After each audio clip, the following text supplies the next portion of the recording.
Good morning. Budget 2023માં આપનું સ્વાગત છે. આજે આપણે બજેટ અવેટ કરી રહ્યા છીએ. 11 વાગે બજેટની સ્પીચ શરૂ થશે. નિર્મલા સીતારામન ઓલરેડી પાર્લામેન્ટ હાઉસમાં પહોંચી ગયા છે અને બધાની નજર હવે બજેટ પર છે અને માર્કેટ પર અત્યારે રીજોઇસ કરી રહ્યો છે. એક ઘણા બધા એક્સપેક્ટેશન સાથે આપણે આજે માર્કેટમાં જવાના છે, કારણ કે એક સારું એક બેઝ કન્ટ્રીએ બનાવી લીધું છે અને એક સારા સ્ટ્રક્ચર પર, સારી સિચ્યુએશન પર અત્યારે માર્કેટ છે અને સારા સિચ્યુએશન પર આપણી ઇકોનોમી છે અને આજે એક એ માર્કેટ પર અવેટ કરી રહ્યું છે કે એક સારું બજેટ આવે અને ઓફકોર્સ કોમન મેન તમારા અને અમારા જેવા પણ એક વેઇટ કરી રહ્યા છે કે કઈ રીતનું બજેટ આવશે. હવે પહેલાં માર્કેટ પર આપણે ધ્યાન આપી દઈએ, કારણ કે માર્કેટ આજે ફૂલ મૂડમાં છે અને આપણે પોણા ટકાની તેજી અત્યારે સેન્સેક્સ અને નિફ્ટીમાં જોઈ રહ્યા છે.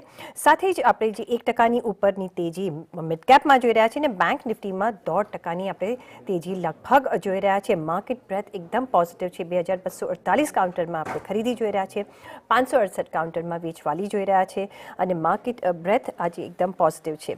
એક લેવલ્સ પર ધ્યાન આપી દઈએ. સેન્સેક્સમાં અત્યારે 60,076ના લેવલ્સ આપણે જોઈ રહ્યા છે. 525 પોઈન્ટની અત્યારે તેજી જોઈ રહ્યા છે. નિફ્ટીમાં 17,800 ઉપરના સ્તર જોઈ રહ્યા છે. અહીંયા 150 પોઈન્ટની તેજી સાથે 0.5% ઉપરની તેજી, 1%ની તેજી સાથે 340 પોઈન્ટની તેજી સાથે 31,015ના લેવલ આપણે મિડ કેપમાં જોઈ રહ્યા છે અને બેંક નિફ્ટી અત્યારે સૌથી પાવરફુલ ઇન્ડાઇસ છે. 1.5%ની તેજી સાથે નિયરલી 600 પોઈન્ટની આપણે તેજી જોઈ રહ્યા છે. 41,244ના લેવલ આપણે બેંક નિફ્ટીમાં જોઈ રહ્યા છીએ. તો માર્કેટ અવેટ કરી રહ્યું છે કે એક પોઝિટિવ બજેટ આવે અને આઈ થિંક આવશે જ, જે રીતના આપણે એક સિચ્યુએશન અત્યારના એક પોઝિટિવનેસથી જોઈ રહ્યા છે. સાથે જ ઇન્ડાઇસીસ પર નજર કરી લઈએ તો અત્યારે નિફ્ટી ફિનાન્શિયલ ઓફકોર્સ એક આગળ વધી રહ્યું છે. નિફ્ટી પ્રાઇવેટ બેંકમાં આપણે 1.5%ની તેજી જોઈ રહ્યા છે અને સાથે જ આપણે Nifty bank as a whole of course positive ટ્રેન્ડમાં છે. પણ બીજા કયા એવા ઇન્ડાઇસ જે સપોર્ટ આપી રહ્યા છે એના પર બી એક નજર કરીએ તો એક ઓવરઓલ આપણને એક સારું એવો સપોર્ટ મળતો દેખાઈ રહ્યો છે. પણ સ્ટોક સ્પેસિફિક જોઈએ અને કયા કાઉન્ટર્સમાં અત્યારે સૌથી વધારે તેજી આપણે જોઈ રહ્યા છે એના પર નજર એક કરી લઈએ તો આઈસીઆઈસીઆઈ બેંક 3% તેજી સાથે અત્યારે કામકાજ કરી રહ્યું છે. ડિવિસ લેબ 3.5% તેજી આપી રહ્યું છે. ટાટા સ્ટીલ 2.25% તેજી સાથે બ્રિટાનિયા 2.5% ઉપરની તેજી આપી રહ્યો છે, નિયરલી 2%ની, કારણ કે આજે નંબર્સ આવશે.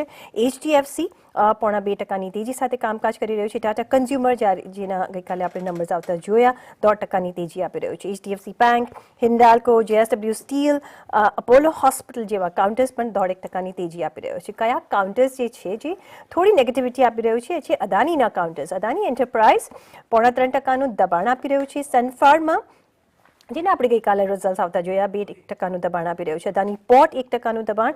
કોલ ઇન્ડિયા, જેના એક સારા નંબર્સ આવ્યા છતાં પણ આજે અત્યારે અહીંયા આપણે 0.5%ની નબળાઈ જોઈ રહ્યા છે. બીપીસીએલ, આઈટીસી, યુપીએલ, એમએનએમ જેવા કાઉન્ટર્સ એક 0.5%નું દબાણ ક્રિએટ કરી રહ્યા છે. આ પણ આગળ ચાલીશું અને આપણે નજર કરીશું. આજે ગેસ્ટ પણ જોડાઈ ગયા છે આપણી સાથે. અશ્વિન પારેખ અને યોગેશ ભટ્ટ આપણી સાથે જોડાઈ ગયા છે. Good morning. અને સાથે જ મારા કો એન્કર યશ પણ જોડાઈ ગયા છે. અમે બધા જ બજેટને અવેટ કરી રહ્યા છે. પણ યશ, જે રીતે અત્યારે માર્કેટ આપણે જોઈ રહ્યા છે, આઈ થિંક ખાસું એક્સપેક્ટ કરી રહ્યું છે માર્કેટ કે આ વખતે બજેટમાં એક સારા આપણને એક સારા એવા રિફોર્મ્સ જોવા મળે કે જે બજેટને તો ઓફકોર્સ આપણે રાહ જોઈ જ રહ્યા છે, પણ માર્કેટને એક પુશ આપી શકે, જે વોલેટાલિટી છે એને પુશ આપી શકે અને જે સ્થિરતા આપણને જોઈએ છે માર્કેટને આપી શકે. બિલકુલ. તો હવે એ સ્થિરતા, એ સ્ટેબિલિટીની તો એક્સપેક્ટેશન આપણે રાખી જ રહ્યા છીએ, પણ સાથે સાથે એક મુદ્દો જે ખાસી એવી ચર્ચામાં રહ્યો છે પાછલા થોડા દિવસોમાં, અશ્વિનજી આપના સાથે શરૂઆત કરીએ, તે એ જ છે કે ડીકપલિંગની ચર્ચાઓ ખાસી એવી ચાલી. મોંઘવારી કાબૂમાં લાવવા ના લાવવાની વાતો, આ બધાની વચ્ચે કરંટ અકાઉન્ટ ડેફિસિટનો મુદ્દો એક ખાસ, અને બીજો મુદ્દો કે ભારતની જે ટેક્સની આવક છે તે પણ બહુ સરસ રીતે આગળ વધી રહી છે. એટલે ઓવરઓલ આમ જોવા જાવ તો નાણામંત્રી આ વખતે થોડા કમ્ફર્ટમાં છે બજેટ બનાવતા પહેલાં, એ વાત ચોક્કસ છે. હવે તો થોડું સમય બાકી બચ્યો છે, પણ એક માઇન્ડસેટ એમનું શું રહ્યું હશે એ એક આપણે ખાસ ચર્ચા કરવી જોઈએ. 3 કે 4 વસ્તુ આપણે જોઈ શકીએ આ બાબતમાં. પહેલું તો આપણે જોઈ શકીએ કે જે સ્થિતિમાં અત્યારે નોટ જસ્ટ એફએમ પોતે, ફાઇનાન્સ મિનિસ્ટર અથવા ગવર્મેન્ટ, પણ આઈ મીન એક દેશ ખરેખર છેલ્લા 8 વર્ષના રિફોર્મ પછી ક્યાંક આપણને, અને પર્ટિક્યુલરલી કોવિડ પછી અને યુક્રેન અને રશિયાના કન્ફ્રન્ટેશન પછી પણ એક પરફોર્મિંગ ઇકોનોમી તરીકે એક ભારત ઉભરતું આવ્યું છે. ટેક્સ કલેક્શન સરસ છે. કદાચ આ વર્ષે થોડું નોન ટેક્સ રિલેટેડ કલેક્શનનું કદાચ કોઈ મુદ્દા આવે તો આપણે જોવાનું રહે. ડાયવર્સિફિકેશન ડિસઇન્વેસ્ટમેન્ટનું કદાચ કોઈક નવો પ્રોગ્રામ આપણને કદાચ જોવા મળે. નાના મોટા ઇરિટન્ટ્સો છે ફિનાન્સ મિનિસ્ટર સામે. બજેટમાંથી 4 જનરલ ઇન્સ્યોરન્સ કંપનીઝને કેપિટલ ફાળવવું પડે છે, એમને માટે બર્ડન બનતું જાય છે, એને માટે કદાચ કંઈક આપણે દિશા જોઈએ. પણ otherwise by and large FM ખરેખર સારી સ્થિતિમાં છે. એક બીજી વસ્તુ તમને એક જસ્ટ ધ્યાન ખેંચવા ખાતર કહી દઉં, જે દિશા એક ભારતે લીધી છે કે જેની અંદર હવે બાયલેટરલ કોલેબોરેશન્સનું એક નવું, એટલે તમે જોઈ શકશો કે છેલ્લા 3 મહિનાની અંદર જેટલા બાયલેટરલ એગ્રીમેન્ટ્સો થયા છે બીજા દેશો સાથેના, એને લઈને થોડું ચાઇના પ્લસની જે એક એક્ટિવિટી છે, ચાઇના +1, એમાં ઇન્ડિયા એક +1 તરીકે આવી શકે, એની આપણે ગતિવિધિ જોઈ શકીએ છીએ. એટલે હું તો મેન્યુફેક્ચરિંગમાં, રિસર્ચ ડેવલપમેન્ટમાં કંઈક ઇન્સેન્ટિવ્સ જોઈ રહ્યો છું. અતુલભાઈ પણ આપણી સાથે જોડાઈ ગયા છે. અતુલભાઈ, આપણે પ્રી બજેટ શોઝ બી કર્યા હતા અને આપણે કહ્યું, આપણે ઘણી ચર્ચા કરી હતી કે આ વખતે એક ઇન્ફ્રાસ્ટ્રક્ચર પર ફોકસ રહેશે અને ઓલ થ્રુ આઉટ આપણે જોયું છે કે એક ઇન્ફ્રાસ્ટ્રક્ચર બિલ્ડઅપ થઈ રહ્યું છે અને વિચ ઇઝ વેરી નેસેસરી કન્ટ્રીના ગ્રોથ માટે. અને ઇન્ફ્રાસ્ટ્રક્ચર બજેટ પણ આવી શકે છે એમ પણ મનાઈ રહ્યું છે. કઈ રીતે તમે જોઈ રહ્યા છો આ સેગમેન્ટને, કઈ રીતે નિર્મલા સીતારામન એક પુશ આપી શકે છે? અત્યાર સુધીમાં જે 22-23નું બજેટ છે એમાં આપણે 7.5 લાખ કરોડ કેપિટલ એક્સપેન્ડિચર અને ઇન્ફ્રાસ્ટ્રક્ચર માટે એલોકેટ કર્યા છે. મારા હિસાબે એ 7.5 લાખ કરોડથી વધીને લગભગ 9 લાખ કરોડ એટલે 1.5 લાખ કરોડનું એમાં વૃદ્ધિ શક્ય છે. અને એ આખું આપણે જોઈએ તો 3 મેજર સેક્ટર્સ મારા પ્રમાણે આવશે. સૌથી મોટું સેક્ટર એમાં રોડ સેક્ટર આવશે, એના પછી રેલવેઝ આવશે અને થર્ડ હશે એ વોટરવેઝ, પોર્ટ્સ એના માટે આવશે. તો આ 3 સેક્ટર મેઇન આપણે ડ્રાઈવર રહેશે.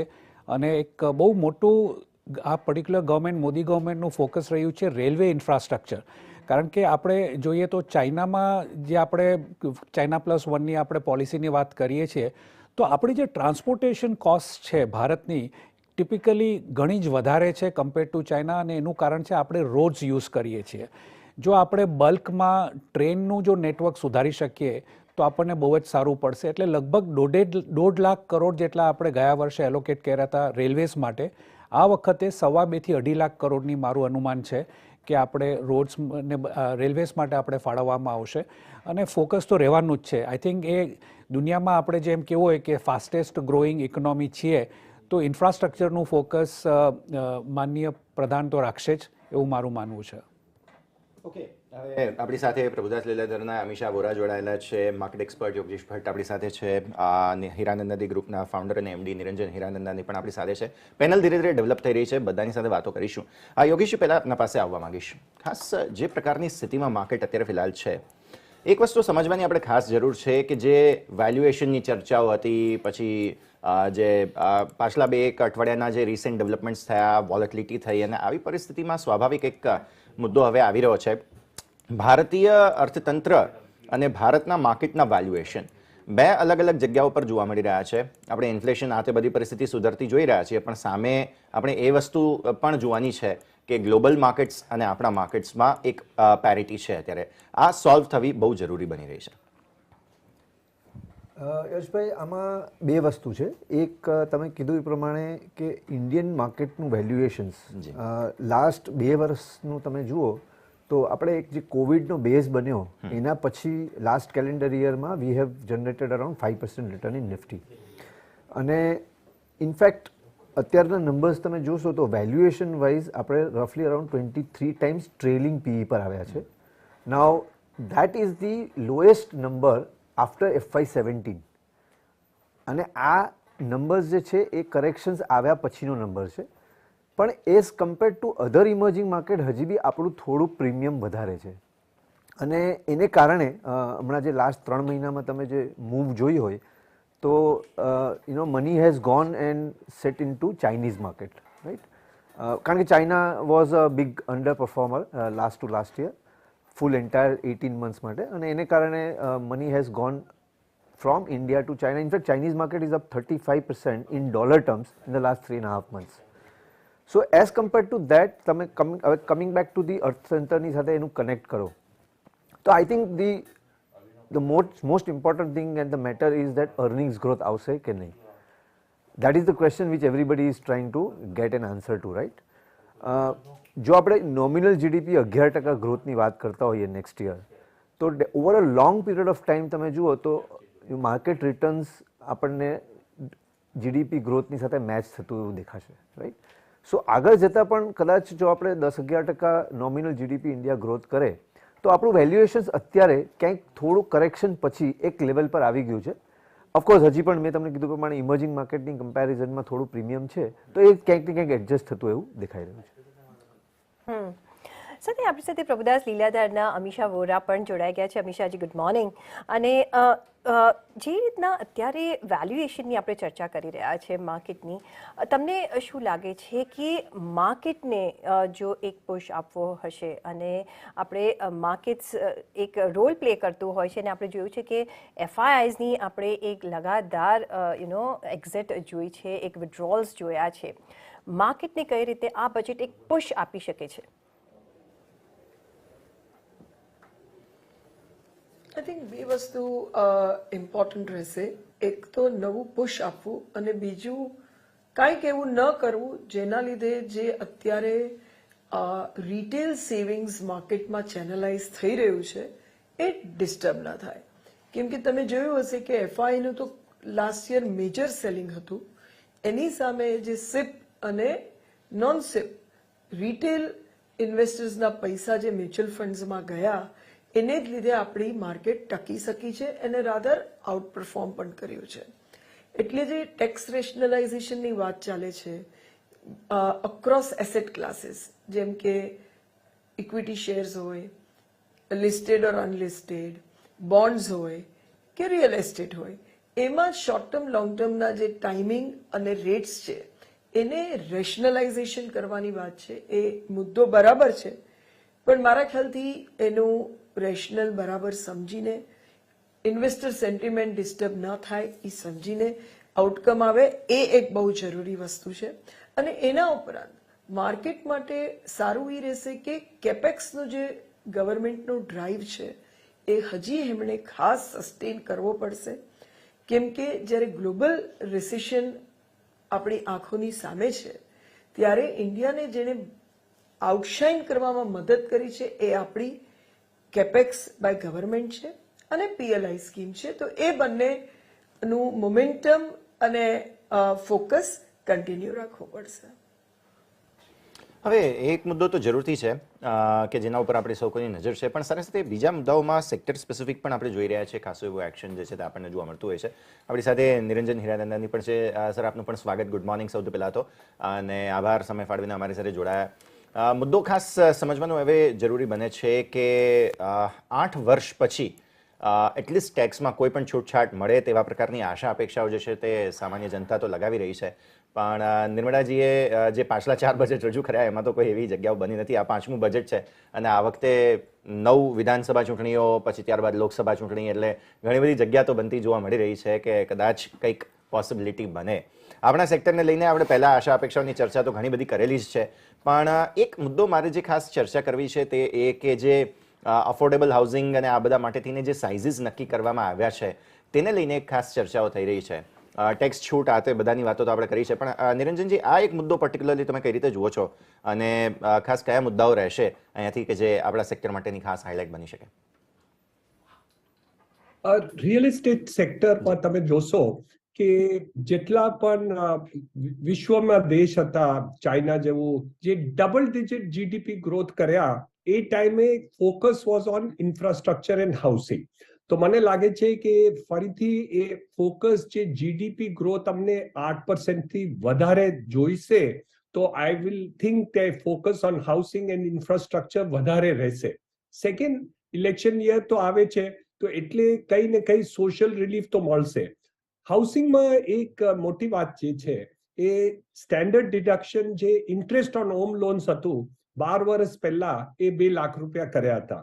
આજના તારીખમાં તમે ઘરનો દામ જો તો વધી ગયું છે, વ્યાજ વધી ગયું છે, એટલે જે interest on home loans deduction જે છે, માણસો ઘર ખરીદે છે, એને લાઈફ સેવિંગ્સ એમાં નાખે છે, તો ઇન્ટરેસ્ટ જે છે એનું જે વધારી દે તો મને લાગે છે મોટી રિલીફ થઈ જશે. And the multiplier effect of infrastructure and housing જે છે એ એમ્પ્લોયમેન્ટ પોટેન્શિયલમાં પણ પૂરું થશે. So it is not only GDP growth આપણે કરીએ ને આપણે જોઈએ કે ભાઈ India is becoming richer, but આપણે એમ્પ્લોયમેન્ટ ઓરિએન્ટેડ જે સબ્જેક્ટ છે એના પર મને લાગે છે કે આ બજેટમાં વધારે ફોકસ થશે. એન્ડ ઓફકોર્સ કોમન મેન નું તો કઈ રિલીફ આવશે મને લાગે છે, કેમ કે નિર્મલા સીતારામને હિન્ટ આપી છે એક સ્પીચમાં કે આ મિડલ ક્લાસ પીપલનું હું કન્સિડર કરીશ, કેમ કે હું પણ મિડલ ક્લાસમાં જ છું. તો એટલે આ બધી વસ્તુમાં સમજીને કરીએ છે કે this will be a very balance budget, growth budget, જે ઇન્ટરનેશનલ પણ લોકો વિચાર કરે કે અમે ઇન્ડિયામાં આવીને ઇન્વેસ્ટમેન્ટ કરશું, and on the other hand relief to the common man and also the lower income people. મને લાગે છે કે this will be a very very very balanced budget. Absolutely, અને that's what we want sir. પણ અશ્વિનભાઈ, આપણે જે જોયું છે કે આ વખતે જે બજેટ છે એ લાસ્ટ છે અને નેક્સ્ટ યર જે આવશે ઇન્ટરિમ બજેટ આવશે, કારણ કે લોકસભા ઇલેક્શન્સમાં આપણે જઈશું 2024માં. પણ સેફર આ વખતનું જે એટમોસ્ફિયર છે ગ્રાઉન્ડ લેવલ પર એ ઘણું સારું છે, કમ્ફર્ટેબલ છે. એટલે આઈ ડોન્ટ નો કેટલું ફાઇનાન્સ મિનિસ્ટર એક બ્રોડર લુક આપીને એક બજેટ આપી શકે છે, કારણ કે એક સારી સિચ્યુએશન પર કન્ટ્રી છે અત્યારે ગ્લોબલ સાથે આપણે કમ્પેર કરીએ. પણ તમને શું લાગે છે કે corporate oriented budget plus people oriented budget plus market oriented budget અને પ્લસ ઇકોનોમી ઓરિએન્ટેડ બજેટ, કયા એવા મુદ્દાઓ હોવા જોઈએ કે જે ઓવરઓલ પુશ આપી શકે? જો 2 કે 3 વસ્તુ છે આની અંદર. પહેલું તો જેમ આપણે વાત આગળ પણ કરી, સરકારે કેપિટલ એક્સપેન્ડિચરની અંદર ખરેખર વૃદ્ધિ કરી છે. છેલ્લા 2 વર્ષની અંદર તમે જોઈ શકો છો યર ઓન યર ખરેખર એક આશા હતી એમાં કે પ્રાઇવેટ સેક્ટર એને ફોલો કરશે. પ્રાઇવેટ સેક્ટરમાં પણ હવે ધીરે ધીરે કરતાં કેપેસિટી યુટિલાઇઝેશનના મુદ્દે મોટાભાગનું પ્રાઇવેટ સેક્ટર હવે એક પ્રકારનું એક રિયલાઇઝ કરી રહ્યું છે કે ઇન્વેસ્ટમેન્ટ કરવું હવે પ્રાઇવેટ જરૂરી છે. મારે હિસાબે આ વખતેનું બજેટ કદાચ પ્રાઇવેટ ઇન્વેસ્ટમેન્ટને, કેપિટલ એક્સપેન્ડિચરને કદાચ એન્કરેજ કરવા માટે, ઇન્સેન્ટિવાઇઝ કરવા માટેનું કદાચ રહે. એટલે એ પ્રકારના ઇન્સેન્ટિવાઇઝેશનના પ્રોગ્રામ્સો આવે. PLIને કદાચ બ્રોડ બેઝ કરવામાં આવે, કેમ કે PLIને અત્યાર સુધીમાં આપણે જોયું એક સારી સફળતા મેળવી છે એ સ્કીમે. એટલે એની અંદર સેક્ટર્સોને વધારવામાં આવે, થોડા એના નિયમો કદાચ રિલેક્સ કરવામાં આવે. બાકી અધરવાઇઝ 8 વર્ષના સરસ રિફોર્મ પછી કોઈ પણ ગવર્મેન્ટ, કોઈ પણ સરકાર, માત્ર આ ફાઇનાન્સ મિનિસ્ટર નહીં, એક સ્ટેબલ બજેટની હવે ઈચ્છા ધરાવે. મોટાભાગના રિફોર્મ્સ કે મોટાભાગના અનાઉન્સમેન્ટ્સોથી કદાચ હટીને કદાચ જે કંઈ બી કર્યું છે આગલા 8 વર્ષોમાં એનું કદાચ આપણને વધારે એમ્ફોસિસ જોવા મળે. એટલે એક પ્રકારનું એ ટાઈપનું એક અભિગમ રહે કદાચ ફિનાન્સ મિનિસ્ટરનું. કોન્ટ્રોવર્શિયલ કે કોઈ હવે કોઈ સાવ નવા સબ્જેક્ટને આ વર્ષે ઇન્ટ્રોડ્યુસ કરવું કદાચ આપણી અપેક્ષાની આપણે રાખવી બી ન જોઈએ કદાચ કરીને, કે નહીં બની શકે કરીને. ટેક્સેશનનું જ્યાં સુધી પ્રશ્ન છે, મને નથી લાગતું કોઈ કોર્પોરેટ ટેક્સ, તમે જે પ્રશ્ન કર્યો, કોર્પોરેટ ટેક્સની અંદર કોઈ ખાસ એવો મુદ્દો આવે. 2 વર્ષ પહેલાં ચોઇસ આપી દેવામાં આવી, રેટ ઘટાડ્યો, તમે જૂની સિસ્ટમ પ્રમાણે અથવા નવી સિસ્ટમ પ્રમાણે તમારો ટેક્સ નક્કી કરીને પે કરી શકો. એ પણ આપણે જોઈ લીધું કે એની અંદર મોટાભાગના કોર્પોરેટ્સોએ નવી સિસ્ટમને એડોપ્ટ કરી છે. એટલે એ મુદ્દાઓ પણ થોડા ઘણા ધ્યાનમાં રહે કે કદાચ એમાં એક વખત રેશનલાઇઝેશન જેવું આવે. પણ એના સિવાય કોઈ ખાસ હું નથી જોતો આ બજેટની અંદર. તો આ બધા મુદ્દાઓ તો ખાસ ધ્યાનમાં રાખીશું જ. આ વખતે એક બહુ સરસ જે છે તે ખાસ ઇતિહાસ ભારતે રચ્યો છે તે એ કે રાષ્ટ્રપતિની સાથે જ્યારે નાણામંત્રીની તસવીર આપણે જોઈ ત્યારે આ વસ્તુ ખાસ હાઇલાઇટ થતી જોવા મળી. અને ઇતિહાસ બની રહ્યો છે કે જ્યારે રાષ્ટ્રપતિ પણ જે છે તેઓ મહિલા છે અને ભારતના નાણામંત્રી પણ મહિલા છે. અને આવી પરિસ્થિતિમાં એવું હંમેશા ઓબ્ઝર્વ આપણે કરેલું છે કે જ્યારે મહિલાઓના હાથમાં જ્યારે બધું કંટ્રોલ હોય પર્ટિક્યુલરલી ફાઇનાન્સને લઈને તો કંઈક ને કંઈક સારી જે છે તે ત્યાંથી એમ અમૃતકાળ અમૃત મંથનની વાતો પણ પ્રધાનમંત્રી કરે છે, તો કંઈક તો સારું અમૃત નીકળશે જરૂરથી. આપણી સાથે ટેક્સ એક્સપર્ટ મુકેશ પટેલ પણ જોડાયેલા છે. મુકેશજી, આપનું પણ સ્વાગત. Good morning. જે હું વાત કરી રહ્યો હતો, ઇતિહાસ રચી રહ્યું છે ભારત ટેક્સના પર્સ્પેક્ટિવથી જ્યાં સુધી વાત આવે છે. આશા અપેક્ષાઓ તો દર વર્ષે આપણે રેગ્યુલરલી ચર્ચા કરેલી છે, પણ ઓબ્વિયસલી આ એક હિસ્ટ્રી ઇન મેકિંગ જેને આપણે કહીએ એવી પરિસ્થિતિમાં બંને મહિલાઓ છે, રાષ્ટ્રપતિ પણ નાણામંત્રી પણ, અને આગળ વધી રહ્યા છીએ. તો આ મુદ્દે થોડી ખાસ વાત કરીએ, અને સાથે સાથે એક ફાઇન પ્રિન્ટ આપના તરફથી જે એક્સપેક્ટેશન્સની જે વાત ઓલરેડી આપણે ઘણી બધી કરેલી છે, પણ તેના પર એક ફાઇન પ્રિન્ટ આપના તરફથી. મુકેશજી, હું એવું માનું છું કે this is a golden opportunity in the Amritkaal year. તમે કહ્યું એ પ્રમાણે અમૃતકાળનું આ વર્ષ છે. સ્વાભાવિક અપેક્ષાઓ, I restrict my points to the income tax payers, કારણ કે બાકી બજેટના ઘણા બધા પાસા હોય છે, પરંતુ આવકવેરાને સ્પર્શે છે ત્યાં સુધી આપણે એ વાત નોંધવી જોઈએ કે કોવિડ પછી પણ જેને તમે રેકોર્ડ બ્રેકિંગ ટેક્સ કલેક્શન્સ કહીએ એ પ્રકારના કલેક્શન્સ સરકાર મેળવી શકી છે, અને that is thanks to IT for IT. એટલે હું કહું છું કે information technology for income tax, કારણ કે એને કારણે જે વોલન્ટરી કમ્પ્લાયન્સ છે, જ્યારે લોકોને ખ્યાલ આવી ગયો કે ભાઈ હવે જેમ પેલા ટ્રાફિક લાઇટના 4 રસ્તે કેમેરા હોય એમ ઇન્કમ ટેક્સ ડિપાર્ટમેન્ટની બાજ નજર બધી વસ્તુઓ ઉપર છે, તો now it does not make sense in not complying with the laws. એટલે વોલન્ટરી કમ્પ્લાયન્સનું પ્રમાણ ઘણું ઊંચું ગયું છે, ને જેને કારણે ટેક્સનું કલેક્શન પણ વધ્યું છે. તો આ તબક્કે એ ચોક્કસ આશા આપણે રાખવી જોઈએ કે ખાસ કરીને જે વ્યક્તિગત કરદાતાઓ છે, એટલે કે સેલરીડ ટેક્સપેયર્સ છે, પેન્શનર્સ અને સિનિયર સિટીઝન્સ છે, અને જે મિડલ ક્લાસનું ઇન્કમ ગ્રુપ છે, એમને આજે ઇન્કમ ટેક્સની અંદર સબસ્ટેન્શિયલ રિલીફ મળે, પર્ટિક્યુલરલી રેટ્સના રેશનલાઇઝેશનના સંદર્ભમાં, અને જે કેટલાક કી એરિયાઝ છે કે એજ્યુકેશન છે, હેલ્થ છે, આ હાઉસિંગ છે, મને લાગે છે કે આના ઉપર ફોકસ કરવાનો આ એક ઉત્તમ સમય છે, અને જો આ તક નાણામંત્રી ચૂક્યા તો હું માનું છું કે it will be a golden opportunity lost. Kunal Parar પણ આપણી સાથે જોડાઈ ગયા છે. પણ કુનાલ, તમારી પાસે આવીએ પહેલાં અતુલભાઈને એક મારે સવાલ પૂછવો છે, અને એ છે બોટમ ઓફ ધ પિરામિડ. ત્યાં ઘણું બધું કામની અત્યારે જરૂરિયાત છે. જો એ ઉપર આવશે તો એક વધારે પુશ મળી શકે છે ઇકોનોમી. એમાં of course proper infrastructure for them, skill લેબર્સની એક ઘણી બધી જરૂરિયાત છે, અને જે રૂરલ એરિયાઝમાં જ જો એમને કામકાજ મળી શકે તો એ લોકોને અર્બન એરિયાઝમાં આવવાની જરૂર ન પડે, અને એક સ્પ્રેડ આઉટ આપણને ડેવલપમેન્ટ મળે. ત્યાં કોઈ તમે રિફોર્મ્સ થતા જોઈ રહ્યા છો? સૌથી પ્રથમ 2 કે 3 ચીજો છે. એક કાંકરે 2 પક્ષી મારવા હોય તો મારે લોકોને એમના હાથમાં ડિસ્પોઝેબલ ઇન્કમ વધે એવું કરવું જોઈએ. મારી ગણતરી છે કે લગભગ 25,000 થી 50,000 રૂપિયાથી ઇન્કમ ટેક્સની લિમિટ વધારવામાં આવશે. આપણા માટે નાનો અમાઉન્ટ હોય પણ ગામડામાં એ બહુ મોટો અમાઉન્ટ છે, અને એને લીધે કન્ઝમ્પશન ડેફિનેટલી વધી શકે. પ્રથમ ચીજ એ થાય, અને બીજું એ કે ઇકોનોમીને બેનિફિટ કરે છે, સાથે ચૂંટણીને પણ બેનિફિટ કરે, એટલે એક કાંકરે 2 પક્ષી મારી નાખશે. બીજી વાત એ થશે કે જે મનરેગાનું એલોકેશન છે એ ડેફિનેટલી વધારવામાં આવશે, કારણ કે જ્યારે ગવર્મેન્ટ આવી હતી, બીજેપી ગવર્મેન્ટ 2013-14માં, ત્યારે સૌથી પ્રથમ એમણે મનરેગાની ઉપર અમુક ડાઉટ્સ હતા, પણ જ્યારે એમને ખબર પડી કે આ સ્કીમ જો બરાબર યુઝ કરવામાં આવે તો ઘણો બેનિફિટ થઈ શકે એમ છે, તો એમણે દર વર્ષે મનરેગાનું એલોકેશન વધાર્યું છે, અને પ્રધાનમંત્રી ગ્રામ સડક યોજના, પછી લોકલી જે ઇરિગેશન પ્રોજેક્ટ્સ છે, એવી ઘણી બધી ચીજો એમણે મનરેગા થ્રુ કમ્પ્લીટ કરી છે. એટલે મારા હિસાબે બીજી રૂરલ ડેવલપમેન્ટ માટે મનરેગાનું બહુ સારું કોન્ટ્રીબ્યુશન રહેશે. આપણે એક જોઈએ તો કોવિડમાં ઘણા બધા લોકો શહેરો છોડી અને ગામડાઓમાં જતા રહેલા. આજની તારીખમાં લગભગ 30 થી 40% લોકો પાછા નથી ફર્યા, અને એનું કારણ છે મનરેગા અને લોકલ ડેવલપમેન્ટ.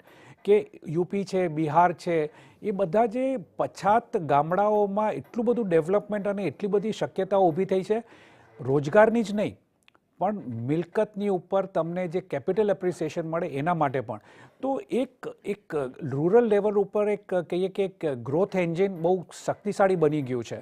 તો આ બીજું ચીજ જે છે મેં કીધું પ્રથમ ઇન્કમ ટેક્સ, બીજું મનરેગા, અને ત્રીજું મારા ખ્યાલ પ્રમાણે છે કે ખેડૂતો માટે જે પેન્શન યોજના કરી હતી 6,000 રૂપિયા એને કદાચ 8,000 રૂપિયા કરે. એમાં પણ બે જ લક્ષ્ય રહેશે, એક તો ચૂંટણી લક્ષ્ય અને બીજું ખેડૂતોને બેનિફિટ થાય. જે કિસાનનું આંદોલન હતું એને આ એક રીતે તમે નબળું પાડી શકો. તો એવા 3-4 ચીજો જે બહુ એક્સપેન્સિવ નથી પણ કરી શકીએ એવી શક્યતાઓ છે. તો પડશે એટલું બધું નહીં પડે કારણ કે આ બધી સ્મોલ ટ્વિક્સ કરી અને બહુ મોટો બેનિફિટ મળી શકે એમ છે. અને ખાસ કરીને ડબલ ફોકસ જે મેં કીધું ચૂંટણી વત્તા અર્થતંત્ર બંનેને એ મેનેજ કરી શકશે. બિલકુલ. અને ભારણની વાત છે તો ભારણ માટે આપણે એ પણ ચર્ચા કરી કે ઇન્કમ તો સરકારની થોડી ધીરે ધીરે વધી તો રહી છે ટેક્સ. મેન્યુફેક્ચરિંગની વાત આવે છે તો લિંકન ફાર્માસ્યુટિકલ્સ લિમિટેડના એમડી મહેન્દ્ર પટેલ આપણી સાથે છે. થોડું સમજવાની કોશિશ કરીએ કેમ કે સરકારે આ વખતે ફાર્મા પર તો ધ્યાન આપ્યું છે. મેક ઇન ઇન્ડિયાની થ્રુ આઉટ ધ યર વર્ષ 2022માં કેલેન્ડર યર ફિનાન્શિયલ યર 23માં ચર્ચા ખાસી એવી થયેલી છે. મહેન્દ્રભાઈ, આપની પાસે આવીશું. ખાસ સરકારનું ફોકસ ખાસ છે કે ભારતમાં ઉત્પાદન જે થઈ રહ્યું છે તેની ક્વોલિટી અને ક્વોન્ટિટી બંનેમાં સારો ફરક આવે કે જેથી આપણે એક્સપોર્ટમાં જે થોડા પાછળ ચાલી રહ્યા છીએ તે આગળ વધવાની કોશિશ. ખાસ કઈ રીતે જુઓ છો તમે, કયા પ્રકારના એન્ટિસિપેશન્સ તમારા આ બજેટથી? Mahendraji, good morning. Good morning. Pharmaceutical ઇન્ડસ્ટ્રીની વાત કરીએ તો Indian pharmaceutical industry is growing અને દુનિયાના બધા દેશોમાં ફાર્માસ્યુટિકલ ક્ષેત્રે ઇન્ડિયા આગળ પડતું છે. મોર દેન લગભગ 3,000થી વધુ કંપનીઓ 200થી વધુ દેશોમાં મેન્યુફેક્ચરિંગ કરીને એક્સપોર્ટ કરે છે. તો આ ઇન્ડિયા માટે બહુ ગર્વની વાત છે. પણ આ બજેટમાંથી એક્સપેક્ટેશન કરીએ તો ગવર્મેન્ટે R&D ક્ષેત્ર ઉપર ધ્યાન આપવું જોઈએ અને R&Dને પુશ મળે એવું કોઈ બજેટમાં પ્રાવિધાન લાવવું જોઈએ.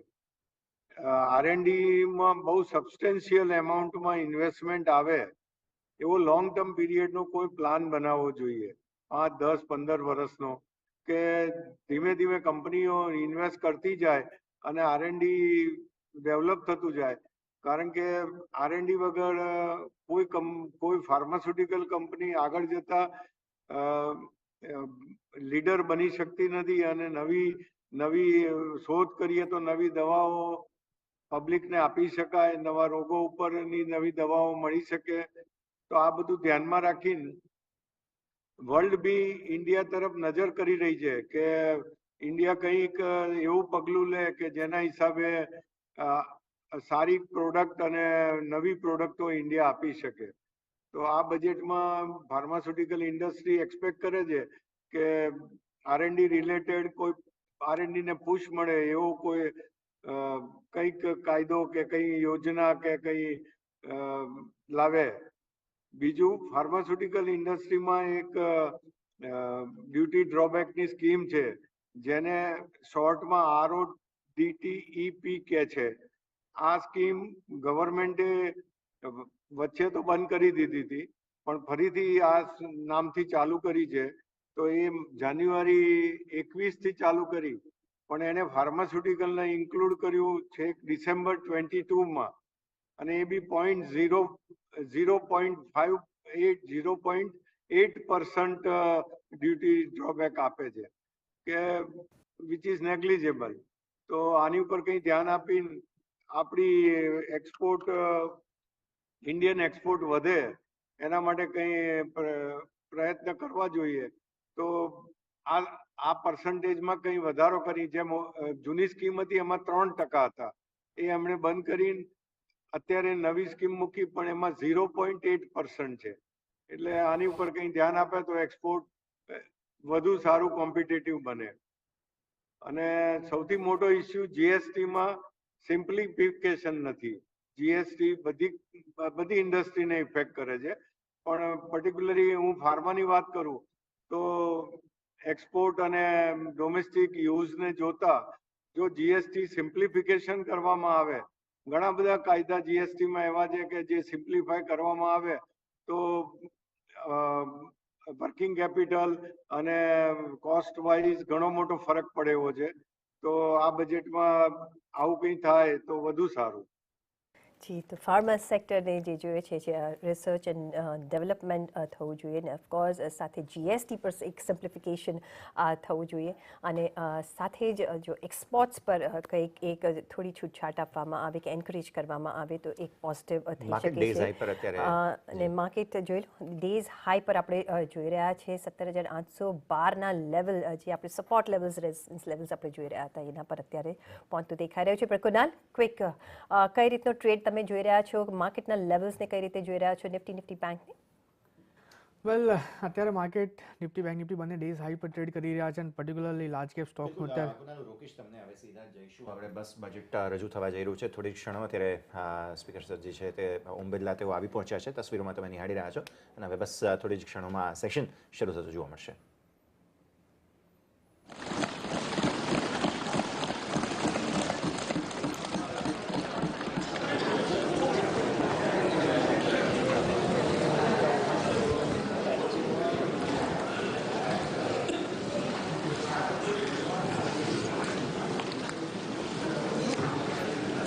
Honourable Speaker, I present the budget for 2023-2024. This is the first budget in Amrit Kal. This budget hopes to build on the foundation laid in the previous budget and the blueprint drawn for India at 100. We envision a prosperous and inclusive India in which the fruits of development will reach all sections and citizens, especially our youth, women, farmers, OBCs, scheduled castes and scheduled tribes. In the 75th year of our independence, the world has recognized the Indian economy as a bright star. Our current year's economic growth is estimated to be at 7%. It is notable that this is the highest among all the major economies. This is in spite of the massive slowdown globally caused by COVID-19 and the war. The Indian economy is therefore on the right track and despite a time of challenges, heading towards a bright future. Today, as Indians stand with their head held high and the world appreciates India's achievements and successes, we are sure that elders who had fought for India's independence will, with joy, bless us in our endeavors going forward as well. Our focus on wide-ranging reforms and sound policies implemented through Sabka Prayas, resulting in Jan Bhagidari and targeted support to those in need, helped us perform well in trying times. India's rising global profile is because of the several accomplishments. Unique world-class digital public infrastructure, example, Aadhaar, CoWIN and UPI. COVID vaccination drive in unparalleled scale and speed. Proactive role in frontier areas such as achieving the climate-related goals, Mission Life and National Hydrogen Mission. During the COVID-19 pandemic, we ensured that no one goes to bed hungry with a scheme to supply free food grains to over 80 crore persons for 28 months. Continuing our commitment to ensure food and nutritional security, we are implementing from 1st January 2023 a scheme to supply free food grain to all Antyodaya and priority households for the next 1 year. Under PM Garib Kalyan Anna Yojana, the entire expenditure of about 2 lakh crore will be borne by the central government. In these times of global challenges, the G20 presidency gives us a unique opportunity to strengthen India's role in the world economic order. With the theme of Vasudhaiva Kutumbakam, we are steering an ambitious, people-centric agenda to address global challenges and to facilitate sustainable economic development. The government's efforts since 2014 have ensured for all citizens a better quality of life and life of dignity. The per capita income has more than doubled to 1.97 lakh rupees. In these 9 years, the Indian economy has increased in size from being 10th to 5th largest in the world. We have significantly improved our position as well as a well-governed and innovative country with a conducive environment for business as reflected in several global indices. We have made a significant progress in many sustainable development goals. The economy has become a lot more formalized as reflected in the EPFO membership, more than doubling to 27 crore and rupees 7,400 crore digital payments of 126 lakh crore rupees through UPI in 2022. The efficient implementation of many schemes with universalization of targeted benefits has resulted in inclusive development. Some of the schemes are 11.7 crore household toilets under Swachh Bharat mission, which is achieved, 9.6 crore LPG connections under Ujjwala, 220 crore COVID vaccination of 102 crore persons, 47.8 crore PM Jan Dhan bank accounts,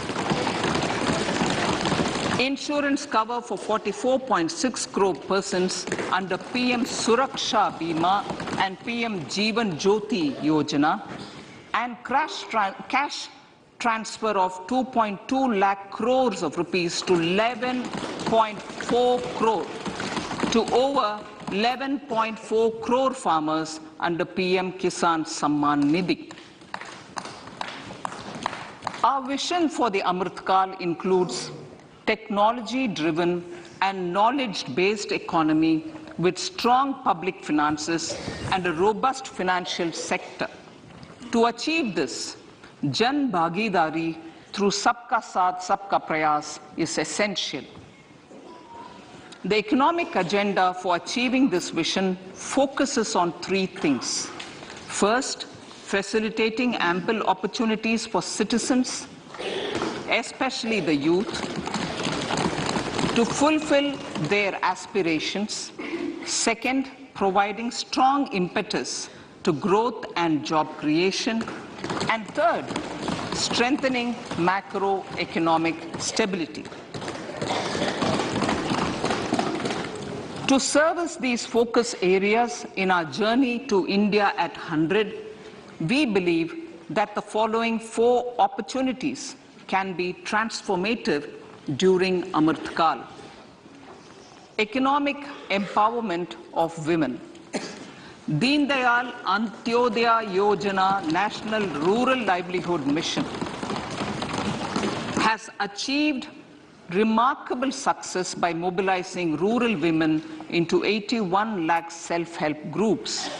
We will enable these groups to reach the next stage of economic empowerment through formation of large producer enterprises or collectives, with each having several thousand members and managed professionally. They will be helped with raw materials supply and for better design, quality, branding, and marketing of their products. Through supporting these policies, they will be enabled to scale up their operations to serve the large consumer markets, as has been the case with the several startups growing into unicorns. PM Vishwakarma Kaushal Samman, PM Vikas. For centuries, traditional artisans and craftspeople who work with their hands using tools have brought renown for India. They're generally referred to as Vishwakarma. The art and the handicraft created by them represents the true spirit of Atmanirbhar Bharat. For the first time, a package of assistance for them has been conceptualized. The new scheme will enable them to improve the quality, scale, and reach of their products, integrating them with the MSME value chain. The components of this scheme will include not only financial support, but also access to advanced skill training, knowledge of modern digital techniques, and efficient green technologies, brand promotion, linkage with local and global markets, digital payments, and social security. This will greatly benefit the scheduled castes, scheduled tribes, OBCs, women, and people belonging to the weaker sections. Tourism. The country offers immense attraction for domestic as well as foreign tourists. There is a large potential to be tapped in tourism. The sector holds huge opportunities for jobs and entrepreneurship for youth in particular. Promotion of tourism will be taken up on mission mode with active participation of states, convergence of government programs, and public-private partnerships. Green growth. We are implementing many programs for green fuel, green energy, green farming, green mobility, green buildings, and green equipment, and policies for efficient use of energy across various economic sectors. These green growth efforts help in reducing carbon intensity of the economy and provides for large-scale green job opportunities.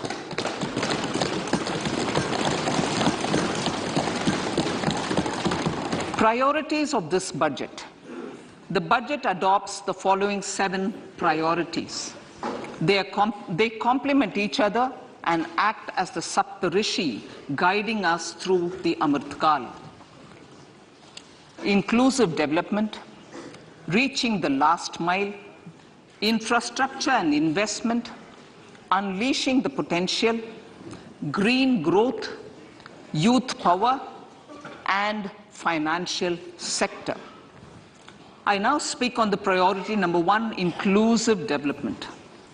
The government's philosophy of Sabka Saath, Sabka Vikas has facilitated inclusive development covering in specific farmers, women, youth, OBCs, scheduled castes, scheduled tribes, Divyangjan, and economically weaker sections, and overall priority for the underprivileged, Vanchiton ko Variyata. There has also been a sustained focus on Jammu Kashmir, Ladakh, and the Northeast. This budget builds on those efforts. Digital public infrastructure for agriculture. Digital public infrastructure for agriculture will be built as an open source, open standard, and interoperable public good. This will enable inclusive farmer-centric solutions through relevant information services for crop planning and health, improved access to farm inputs, credit and insurance, help for crop estimation, market intelligence, and support for growth of agri-tech industry and startups.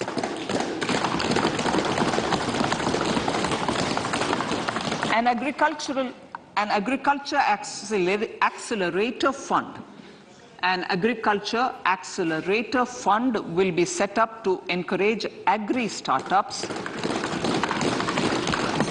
by young entrepreneurs in rural areas. The fund will aim at bringing innovative and affordable solutions for challenges faced by farmers.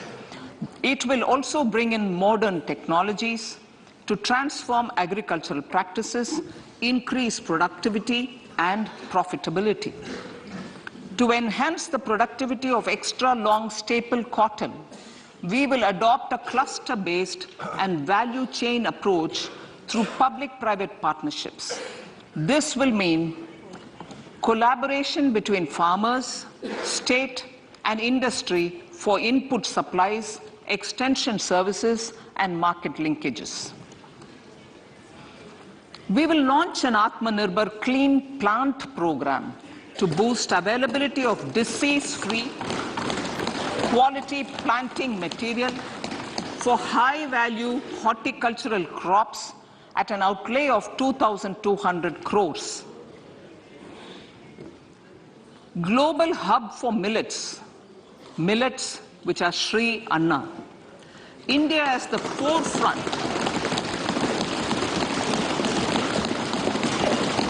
India's at the forefront of popularizing millets, whose consumption furthers nutrition, food security, and welfare of farmers, said the Honorable Prime Minister. We are the largest producer and second largest exporter of Sri Anna in the world. We grow several types of Sri Anna, such as Sri Anna Jowar, Sri Anna Ragi, Sri Anna Bajra, Sri Anna Kutu, Ramdana, Kangni, Kutni, Kutki, Kodo, China, and Sama. These have a number of health benefits and have been an integral part of our food for centuries. I acknowledge with pride the huge service done by small farmers in contributing to the health of fellow citizens by growing these Sri Anna.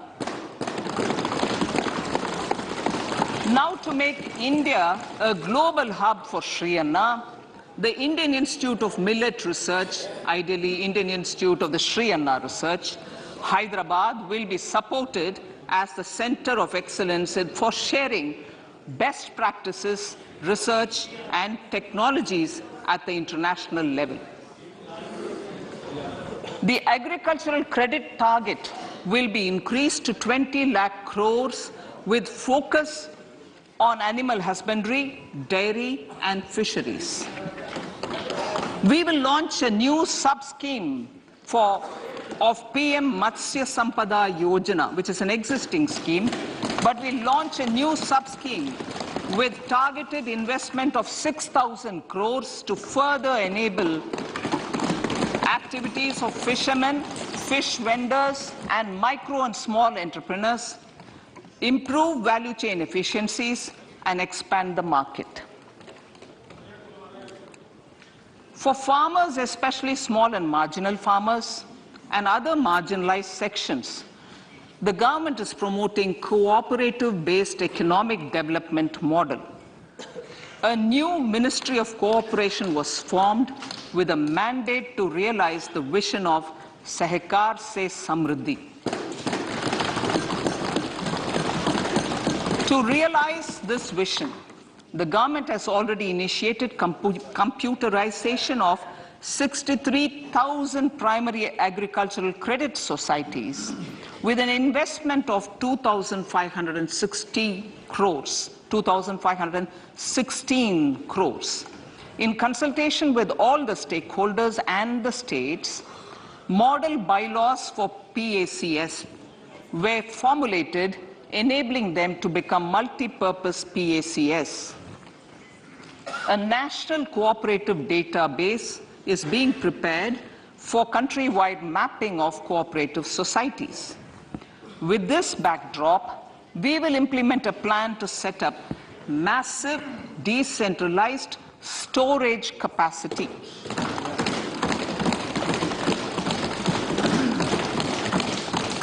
This will help farmers store their produce and realize remunerative prices through sale at appropriate times. The government will also facilitate setting up of a large number of multi-purpose cooperative societies, primary fishery societies, and dairy cooperative societies in uncovered panchayat and villages in the next 5 years.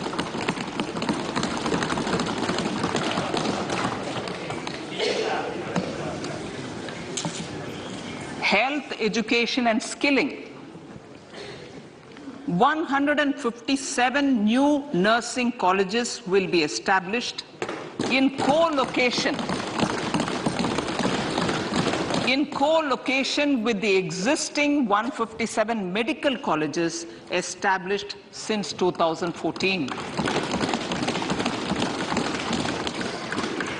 A mission to eliminate sickle cell anemia by 2047 will be launched. It will entail awareness creation, universal screening of 7 crore people in the age group of 0 to 40 years in affected tribal areas, and counseling through collaborative efforts of central ministries and state governments. Facilities in select ICMR labs, Indian Council for Medical Research Labs, will be made available for research by public and private medical college faculty and private sector R&D teams for encouraging collaborative research and innovation. A new program to promote research and innovation in pharmaceuticals will be taken up through centers of excellence. We shall also encourage industry to invest in research and development in specific priority areas. Dedicated multidisciplinary courses for medical devices will be supported in existing institutions to ensure availability of skilled manpower for futuristic medical technologies, high-end manufacturing, and research. Teachers' training. Teachers' training will be re-envisioned through innovative pedagogy, curriculum transaction, continuous professional development, dipstick surveys, and ICT implementation. The District Institute of Education and Training will be developed as vibrant institutes of excellence for this purpose.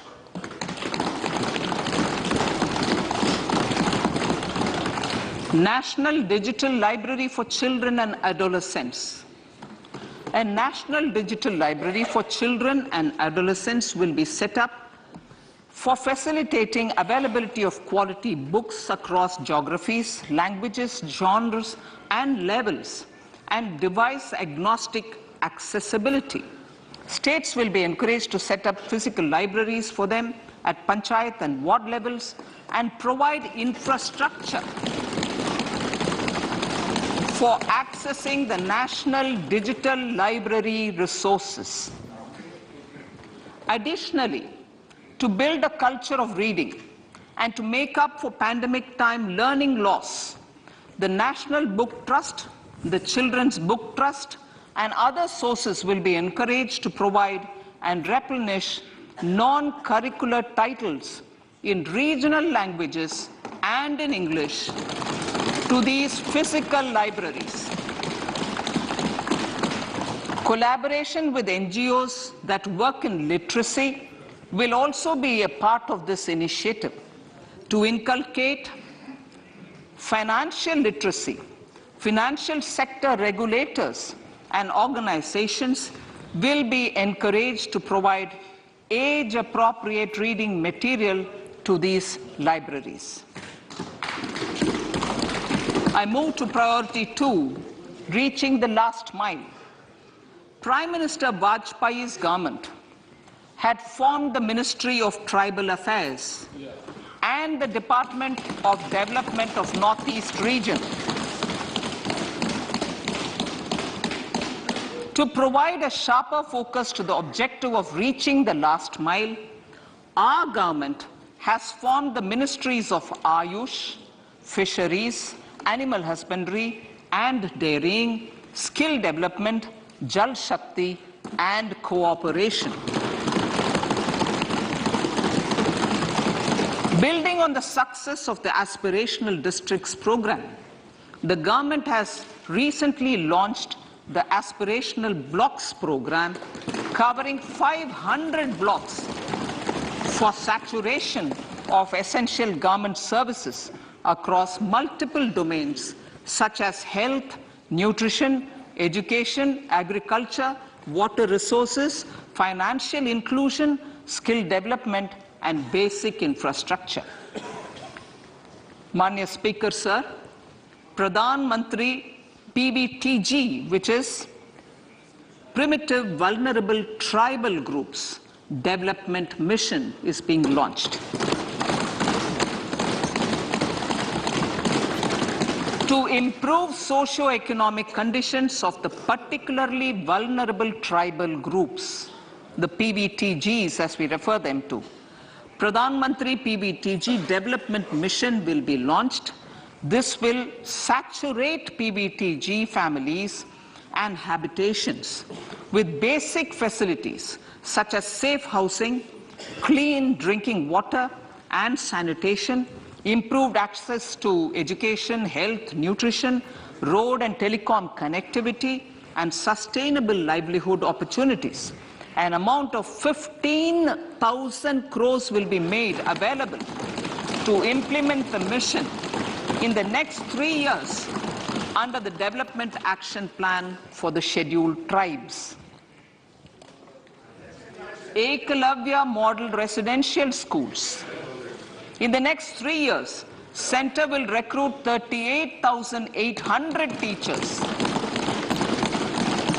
and support staff for the 740 Ekalavya Model Residential Schools, which is serving 3.5 lakh tribal students.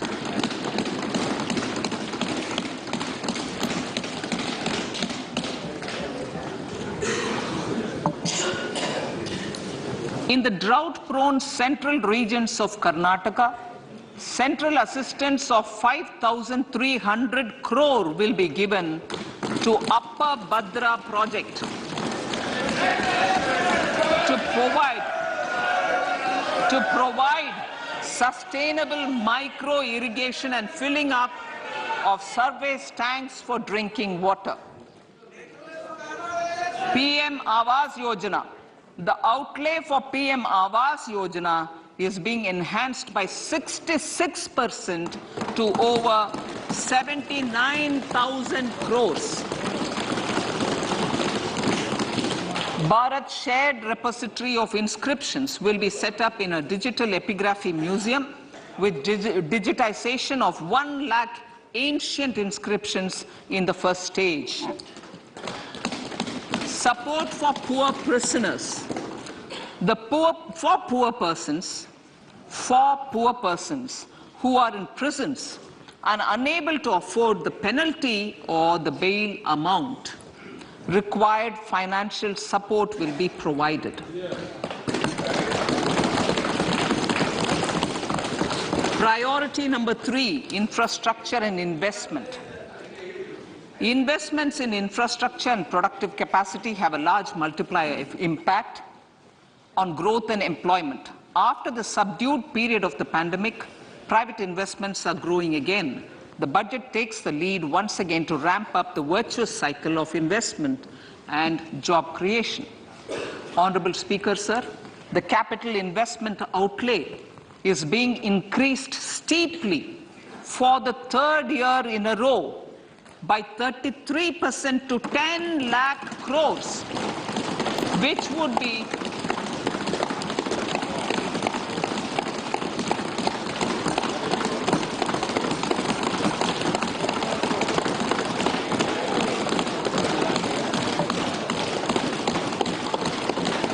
which would be 3.3% of GDP. This will almost be 3 times the outlay made in 2019-20.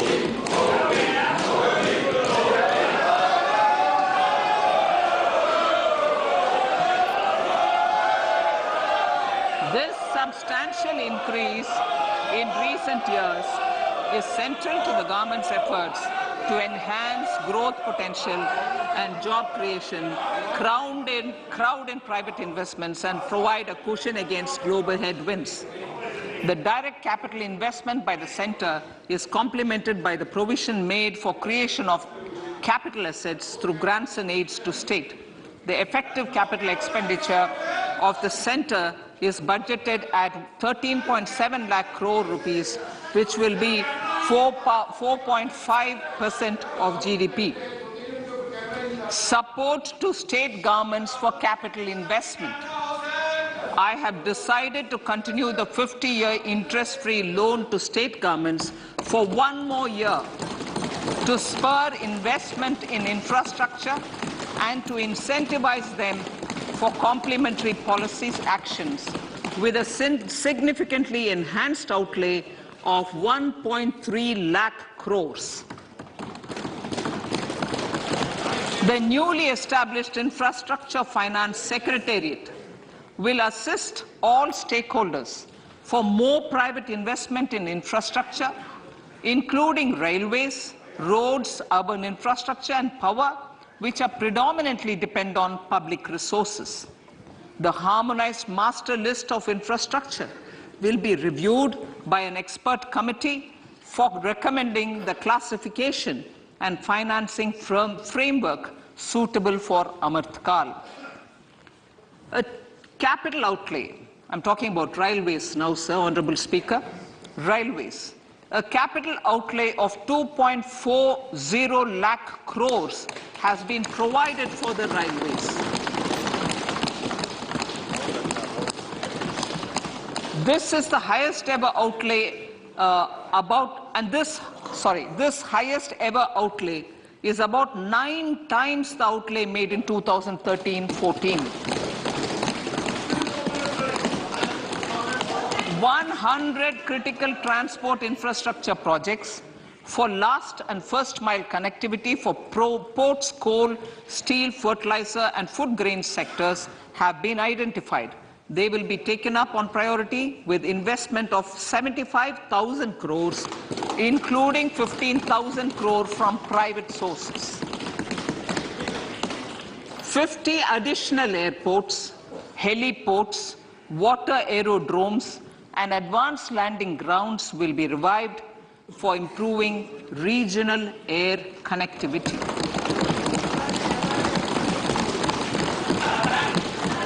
Sustainable cities for tomorrow.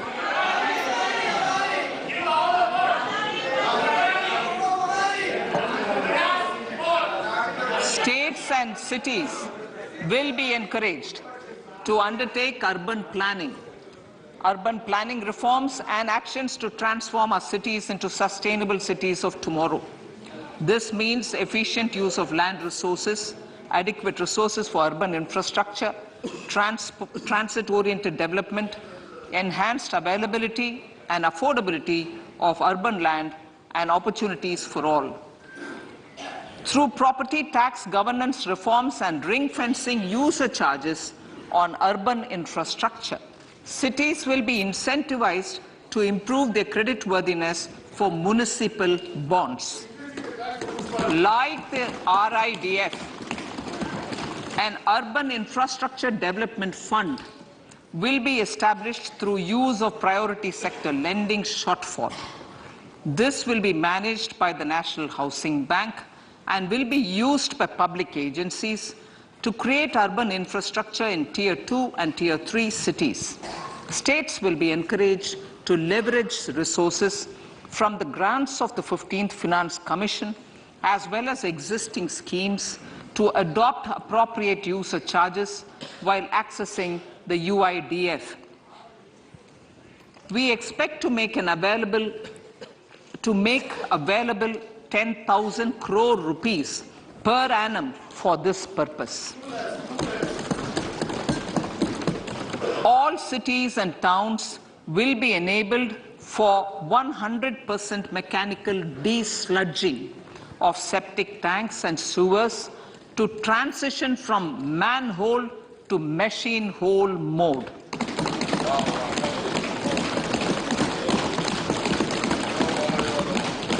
enhanced focus will be provided for scientific management of dry and wet waste. Honorable Speaker, sir, our Prime Minister had said, good governance is the key to a nation's progress.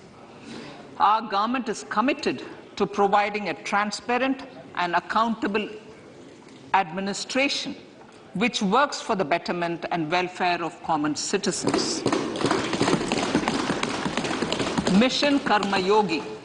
Under Mission Karma Yogi, centre, states and the union territories are making and implementing capacity building plans for civil servants.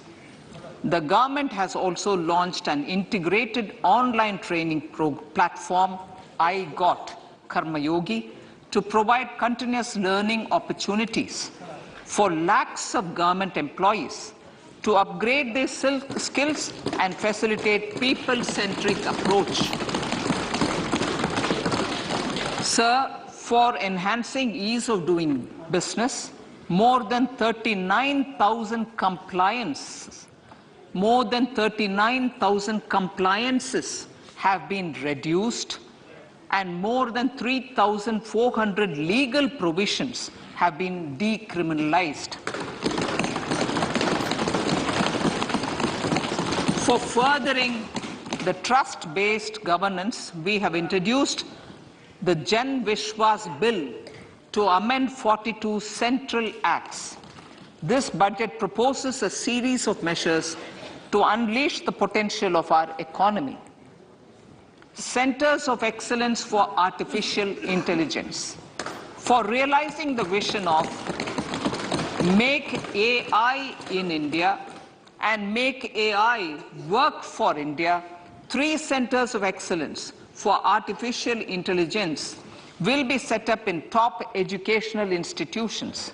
Leading industry players will partner in conducting interdisciplinary research, develop cutting-edge applications, and scalable problem solutions in the areas of agriculture, health, and sustainable cities. This will galvanize an effective AI ecosystem and nurture quality human resources in the field. National Data Governance Policy. To unleash innovation and research by startups and academia, a national data governance policy will be brought out.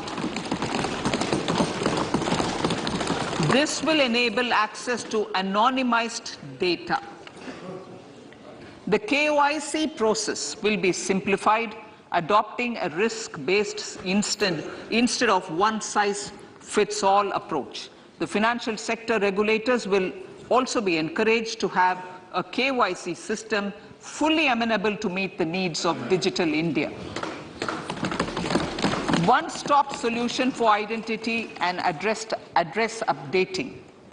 A one-stop solution for reconciliation and updating of identity and address of individuals maintained by various government agencies, regulators, and regulated entities will be established using DigiLocker service and Aadhaar as foundational identity.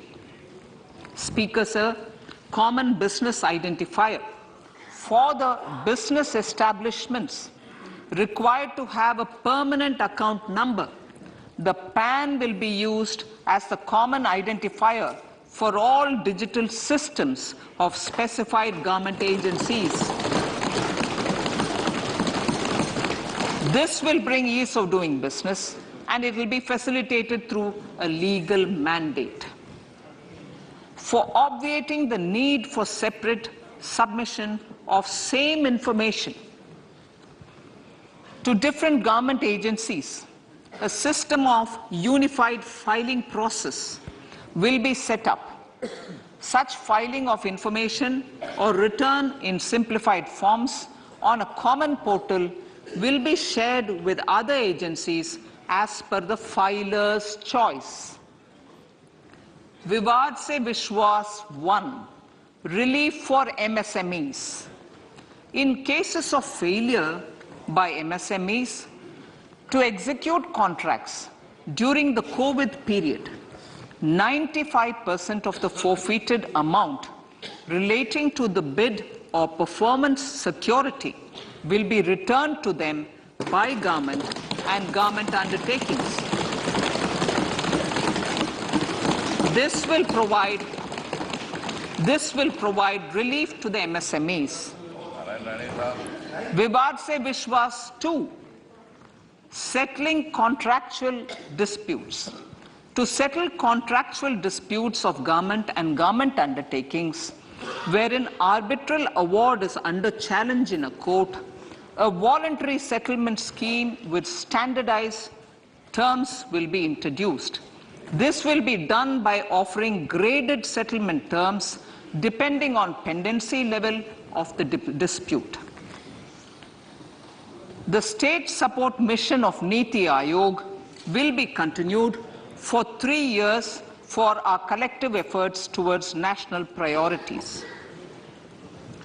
Result-based financing.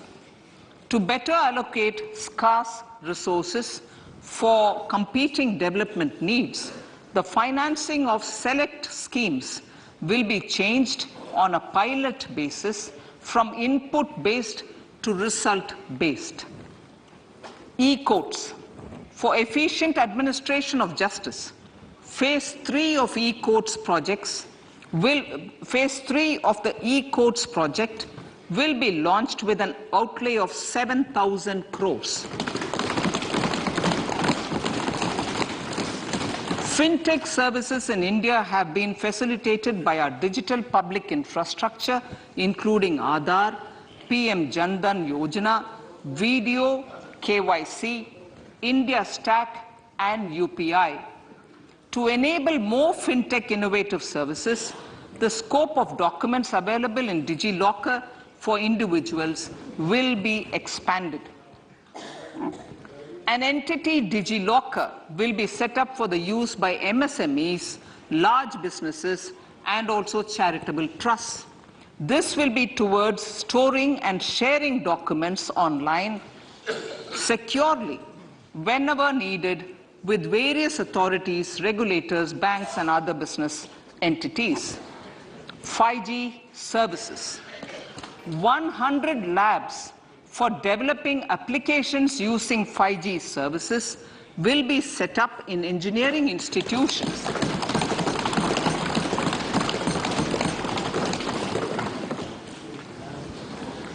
To realize a new range of opportunities, business models, and employment potential, the labs will cover, among others, applications such as smart classrooms, precision farming, intelligent transport systems, and healthcare applications. Lab-grown diamonds. Lab-grown diamonds is a technology and innovation-driven emerging sector with high employment potential. These environment-friendly diamonds, which have optically and chemically the same properties as natural diamonds. To encourage indigenous production of LGD, lab-grown diamond seeds and machines, and to reduce import dependency, a research and development grant will be provided to one of the IITs for 5 years. To reduce the cost of production, a proposal to review the custom duty on LGD seeds will be indicated in Part B of the speech. I come to the fifth priority, Honorable Speaker, sir, green growth. Honorable Prime Minister has given a vision for life or lifestyle for environment to spur a movement of environmentally conscious lifestyle. India is moving forward firmly for the Panchamrit, the net zero carbon emission by 2070 to usher in green industrial and economic transition. This budget builds on our focus on green growth. The recently launched National Green Hydrogen Mission, with an outlay of 19,700 crores, will facilitate transition of the economy to low carbon intensity, reduce in dependence on fossil fuel imports and make the country assume technology and market leadership in this sunrise sector. Our target is to reach an annual production of 5 MMT by 2030. Energy transition. This budget provides for 35,000 crores for priority capital investment towards energy transition and net zero objectives and energy security by Ministry of Petroleum and Natural Gas. To steer the economy on sustainable development path, battery energy storage systems with capacity of 4,000 MWh will be supported with viability gap funding. A detailed framework for pumped storage projects will also be formulated. Renewable energy evacuation. The interstate transmission system for evacuation and grid integration of 13 gigawatt renewable energy from Ladakh will be constructed with investment of 20,700 crores, including central support of 8,300 crores. Green credit program. For encouraging behavioral change, a green credit program will be notified under the Environment Protection Act. This will incentivize environmentally sustainable and responsive actions by companies, individuals, and local bodies, and help mobilize additional resources for such activities.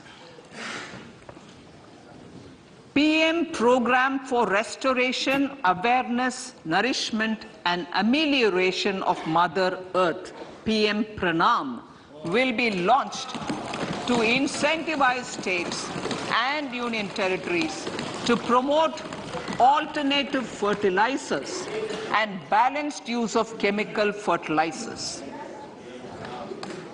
Go Bardhan Scheme. 500 new waste to wealth plants under Go Bardhan, galvanizing organic bio-agro resources done. Go Bardhan scheme will be established for promoting circular economy. These will include 200 compressed biogas plants, including 75 plants in urban areas, and 300 community or cluster-based plants at a total investment of 10,000 crores. I will refer to this in Part B also. In due course, a 5% CBG mandate will be introduced for all organizations marketing natural and biogas. For collection of biomass and distribution of biomanure, appropriate fiscal support will also be provided. Bharatiya Prakritik Kheti Bio Input Resource Centers.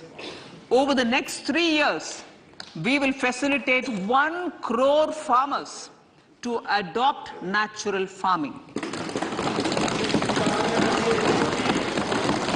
For this, Honorable Speaker, 10,000 bio-input resource centers will be set up, creating a national level distributed micro-fertilizer and pesticide manufacturing network.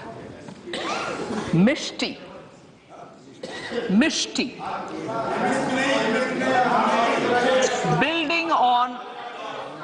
Building on India's success in afforestation, mangrove initiative for shoreline habitats and tangible incomes, Mishti, will be taken up for mangrove plantation along the coastline and on salt pan lands wherever feasible through convergence between Manrega, Campa, Fund and other sources. Amrit Dharohar. Wetlands are vital ecosystems which sustain biological diversity. In his latest Mann Ki Baat, the Prime Minister said, now, I quote, now the total number of Ramsar sites in our country has increased to 75, whereas before 2014, there were only 26, unquote. Local communities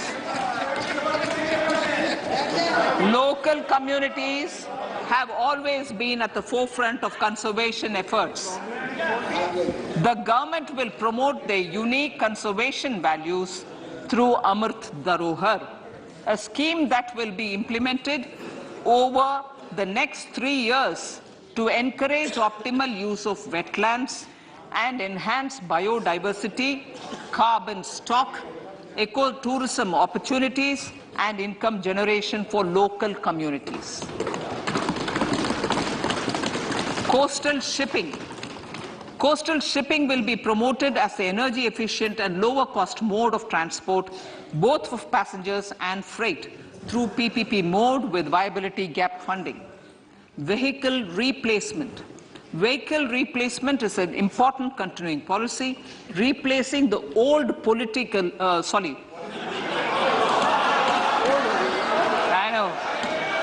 replacing,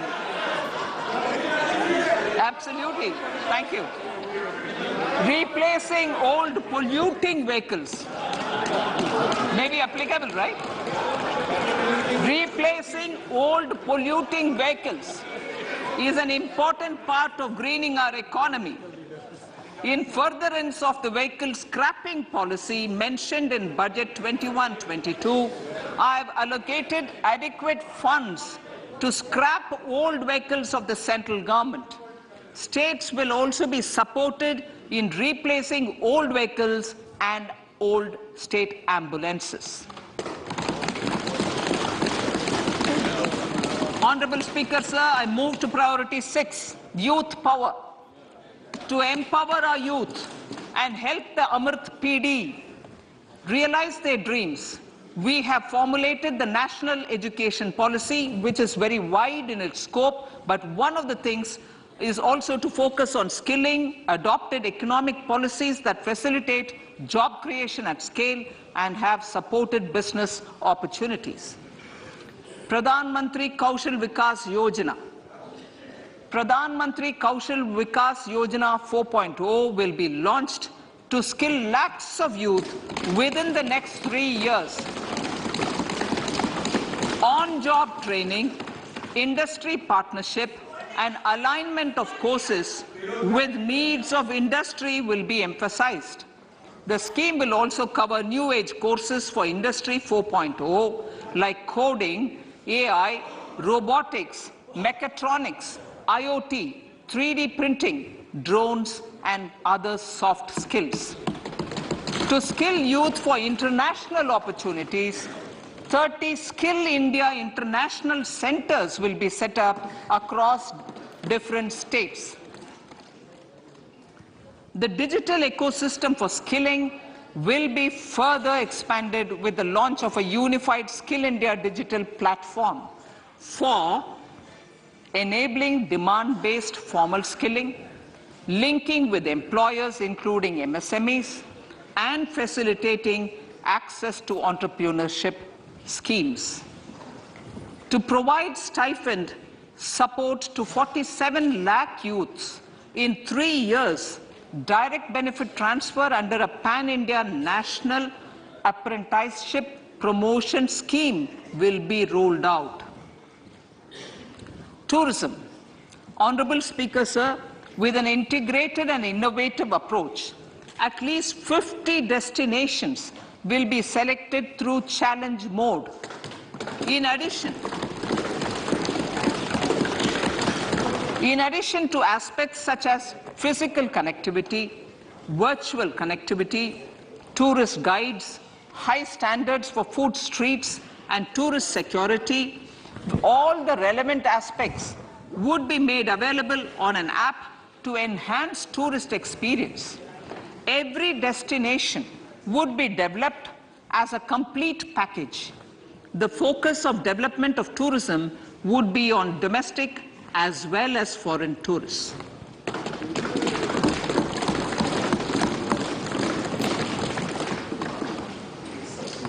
No, Congress वालों Sector-specific skilling and entrepreneurship development will be dovetailed to achieve the objectives of Dekho Apna Desh initiative.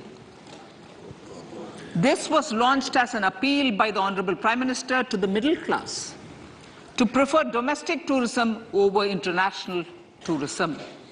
The integrated development of theme-based tourist circuits, the Swadesh Darshan scheme, was also launched.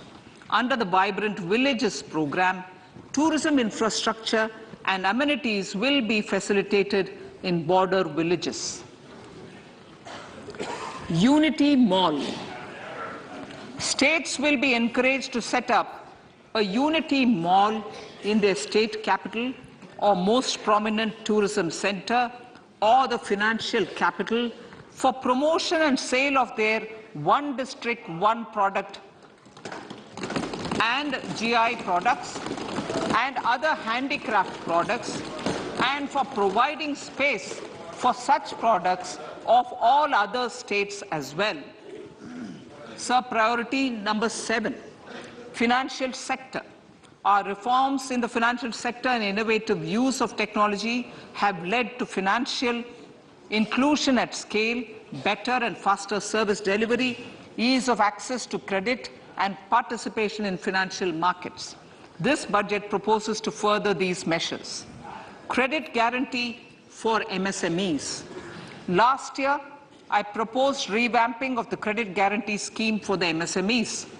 I am happy to announce that the revamped scheme will take effect from 1st April 2023 through infusion of 9,000 crores in the corpus.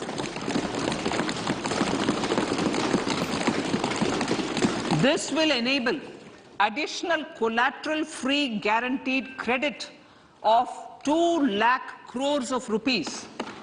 Further, the cost of credit will be reduced by about 1%. A national financial information registry will be set up to serve as the central repository of financial and ancillary information. This will facilitate efficient flow of credit, promote financial inclusion, and foster financial stability. A new legislative framework will govern this credit public infrastructure and will be designed in consultation with the RBI. To meet the needs of Amritkal and to facilitate optimum regulation in the financial sector, public consultation, as necessary and feasible, will be brought to the process of regulation making and issuing subsidiary directions. To simplify, to ease, and to reduce cost of compliance, financial sector regulators will be requested to carry out a comprehensive review of existing regulations. For this, they will consider suggestions from public and regulated entities. Time limits to decide the application under various regulations will also be laid down. Honorable Speaker, sir, to enhance business activities in GIFT IFSC, the following measures will be taken. Delegating powers under the SEZ Act to the IFSCA to avoid dual regulation. Setting up a single window IT system for registration and approval of IFSCA, SEZ authorities, GSTN, RBI, SEBI, and IRDAI. Permitting acquisition financing by IFSC banking units of foreign banks. Establishing a subsidiary of Exim Bank for trade refinancing. Amending IFSCA Act for statutory provisions for arbitration, ancillary services, and avoiding dual regulation under the SEZ Act, and recognizing offshore derivative instruments as valid contracts. Honorable Speaker, sir, data embassy. For countries looking for digital continuity solutions, we will facilitate setting up of their data embassies in GIFT IFSC.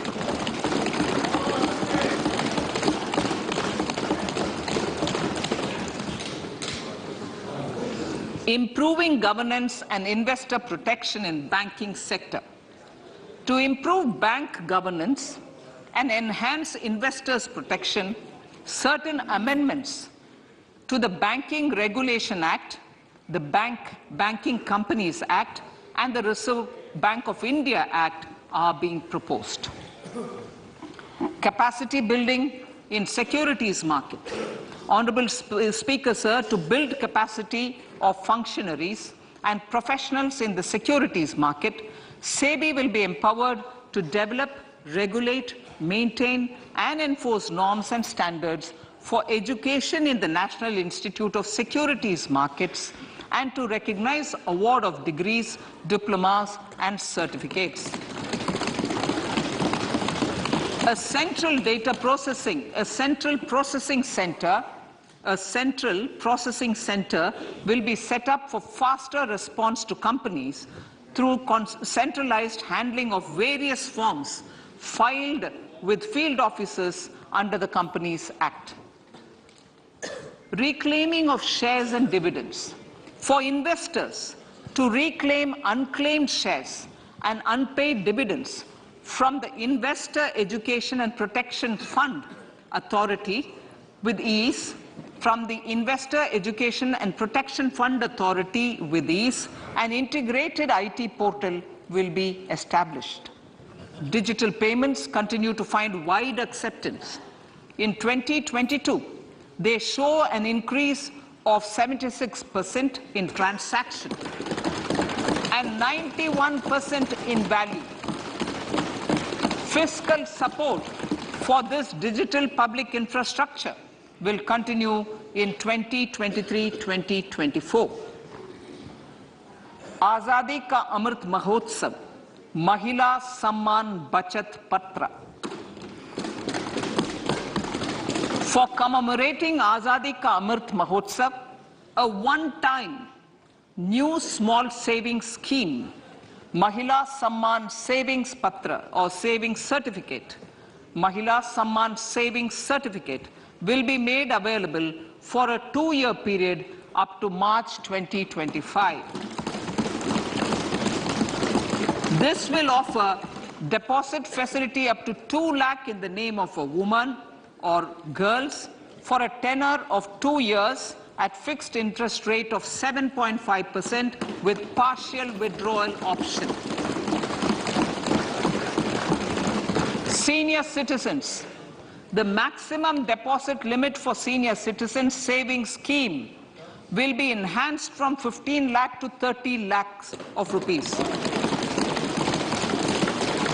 The maximum deposit limit for monthly income account scheme will be enhanced from 4.5 lakh to 9 lakh for single account and from 9 lakh to 15 lakh for joint account. Honorable Speaker, sir, fiscal management. 50 years interest-free loan to states. The entire 50-year loan to states has to be spent on capital expenditure within 2023-24.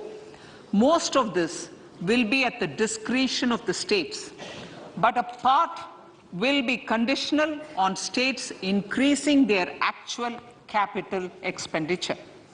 Parts of the outlay will also be linked to or allocated for the following purposes: scrapping old government vehicles, urban planning reforms and actions, financing reforms in urban local bodies to make them creditworthy for municipal bonds, housing for police personnel above or as part of the police station, constructing unity malls, children and adolescent libraries and digital infrastructure, and state share of capital expenditure of central schemes.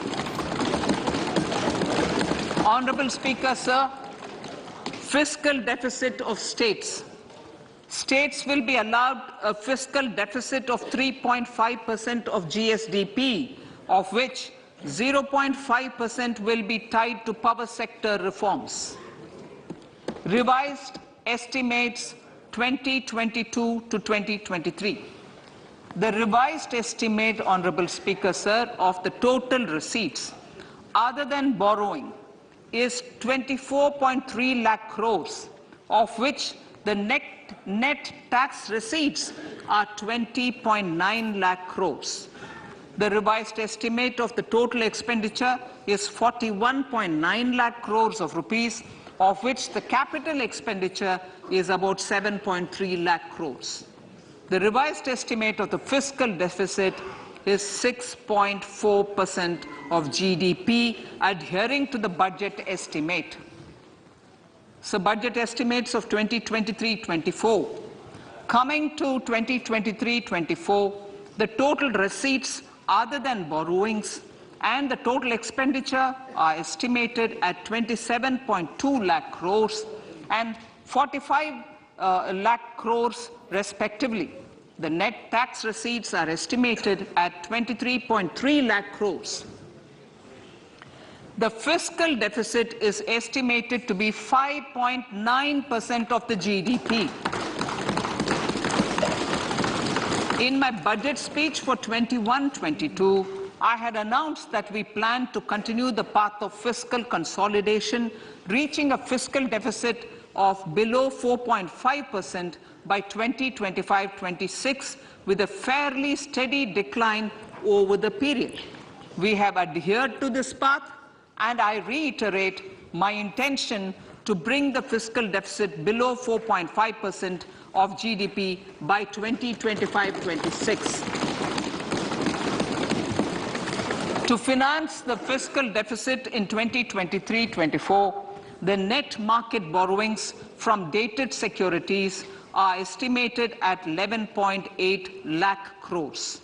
The balance financing is expected to come from small savings and other sources. The gross market borrowings are estimated at 15.43 lakh crores of rupees.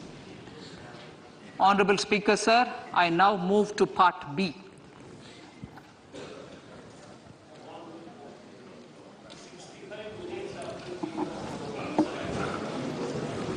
Indirect taxes. My indirect tax proposals will aim to promote exports, boost domestic manufacturing, enhance domestic value addition, encourage green energy and mobility.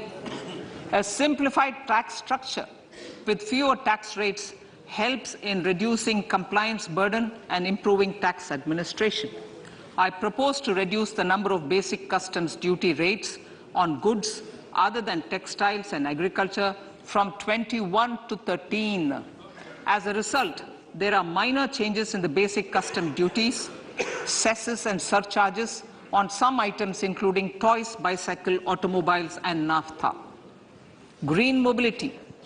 To avoid cascading of taxes on blended compressed natural gas, I propose to exempt excise duty on GST paid compressed biogas contained in it. To further provide impetus to green mobility, customs duty exemptions is being extended to import of capital goods and machinery required for manufacture of lithium-ion cells for batteries used in electrical vehicles as well. Electronics. As a result of various initiatives of the government, including phased manufacturing program, mobile phone production in India has increased from 5.8 crore units valued at about 18,900 crore in 2014-15 to 31 crore units valued at 2,75,000 crore in the last financial year. To further deepen domestic value addition in manufacturing of mobile phones, I propose to provide relief to customs duty. I propose to provide relief in customs duty on import of certain parts and inputs like camera lens and continue the concessional duty on lithium-ion cells for batteries for another year. Similarly, to promote value addition in manufacture of televisions, I propose to reduce the basic customs duty on parts of open cells of TV panels to 2.5%. Electrical. to rectify inversion of duty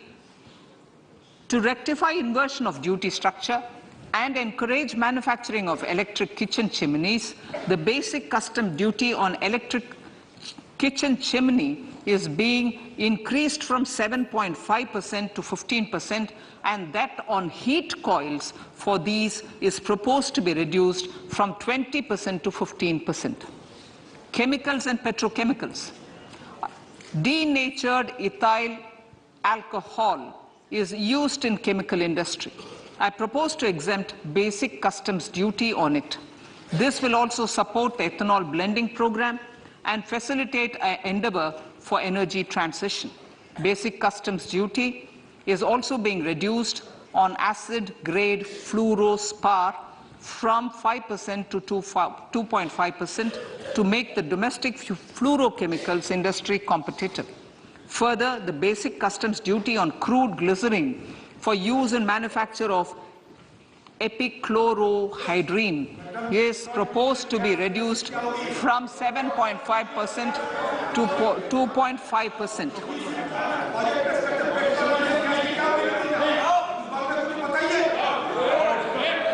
Marine products. In the last financial year, marine products recorded the highest export growth, benefiting farmers in the coastal states of the country. To further enhance the export competitiveness of marine products, particularly shrimps, duty is being reduced on key inputs for domestic manufacture of shrimp feed. India is a global leader, as I said in Part A, in cutting and polishing of natural diamonds, contributing about 3/4 of the global turnover by value. With the depletion of deposits of natural diamonds, the industry is moving towards lab-grown diamonds, and it holds huge promise. To seize this opportunity, I propose to reduce the basic customs duty on seeds used in their manufacture. Custom duties on dore or doré and bars of gold and platinum were increased earlier this fiscal. I propose to increase the duties on articles made therefrom to enhance the duty differential. I also propose to increase the import duty on silver doors, bars and articles to align them with that on gold and platinum. To facilitate availability of raw materials for the steel sector, exemptions from basic custom duty on raw materials for manufacture of CRGO steel, ferrous scrap and nickel cathode is being continued. Similarly, the concessional BCD of 2.5% on copper scrap is also being continued to ensure the availability of raw materials for secondary copper producers who are mainly in the MSME sectors. Compounded rubber. The basic custom duty rate on compounded rubber is being increased from 10% to 25% or 30 kg, whichever is lower, at par with that of natural rubber other than latex, to curb circumvention of duty. Cigarettes.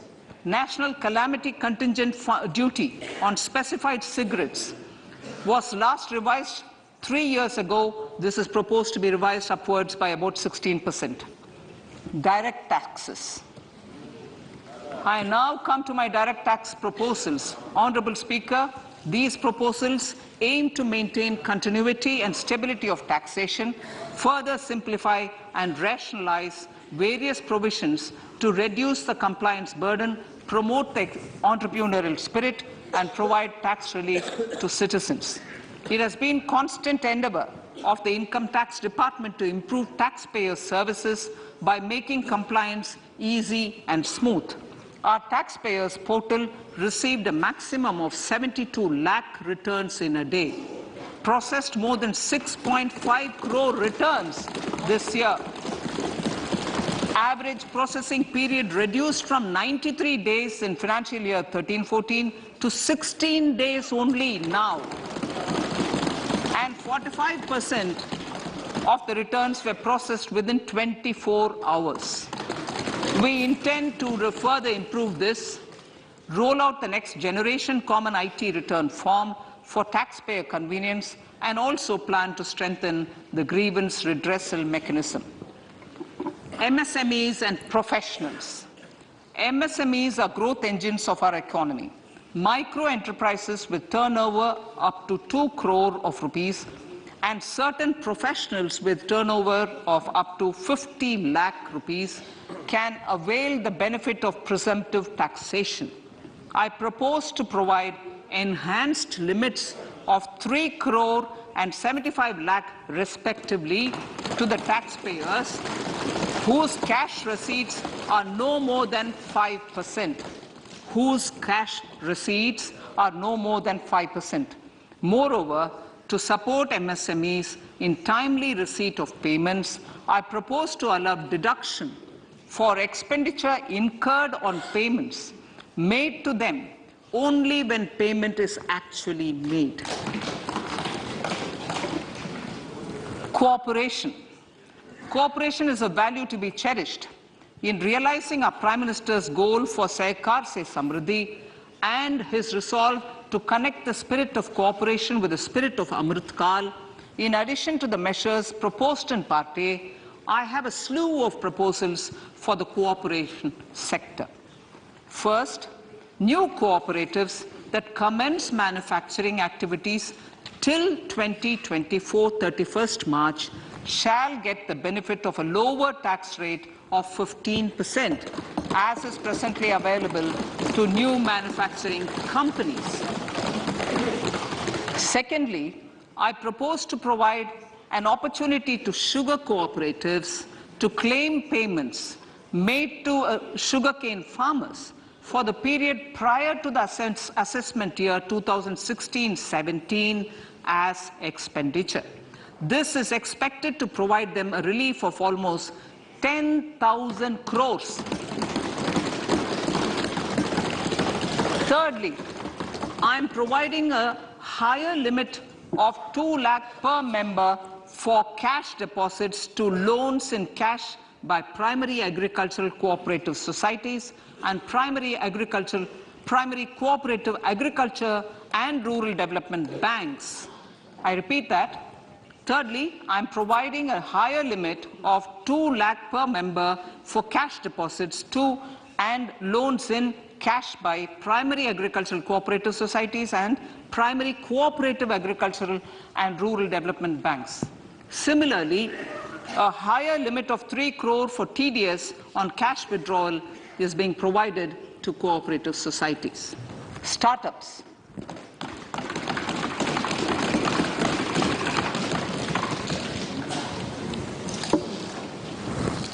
Entrepreneurship is vital for a country's economic development. We have taken a number of measures for startups and they have borne results.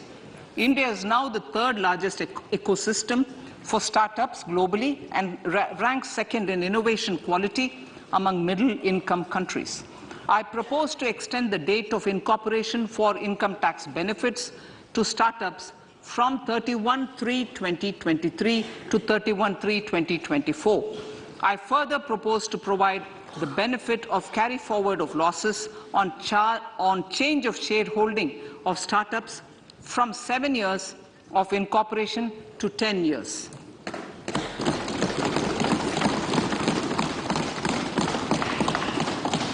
To reduce the pendency of appeals at commissioner level, I propose to deploy about 100 joint commissioners for disposal of small appeals. We shall also be more selective in taking up cases for scrutiny of returns already received this year. Better targeting of tax concessions. For better targeting of tax concessions and exemptions, I propose to cap deduction from capital gains on investment in residential house under Section 54 and Section 54F to 10 crores. Another proposal with similar intent is to limit income tax exemption from proceeds of insurance policies with very high value. Rationalization. Honorable Speaker, sir, there are a number of proposals relating to rationalization and simplification. Income of authorities, boards, and commissions set up by statutes of union or state for the purpose of housing, development of cities, towns, and villages and regulating and developing an activity or matter is proposed to be exempted from income tax. Other major measures in this direction are removing the minimum threshold of 10,000 for TDS and clarifying taxability relating to online gaming, not treating conversion of gold into electronic gold receipts and vice versa as capital gains, reducing the TDS rate from 30% to 20% on taxable portion of EPF withdrawals in non-PAN cases, and taxation on income for market-linked debentures. Other major proposals in the finance bill relate to the following: extension of period of tax benefits to funds relocating to IFSC, GIFT City till 31/3/2025, decriminalization under Section 276A of the Income Tax Act, allowing carry forward of losses on strategic disinvestment, including that of IDBI Bank, and providing EEE status to Agniveer Fund. Personal income tax.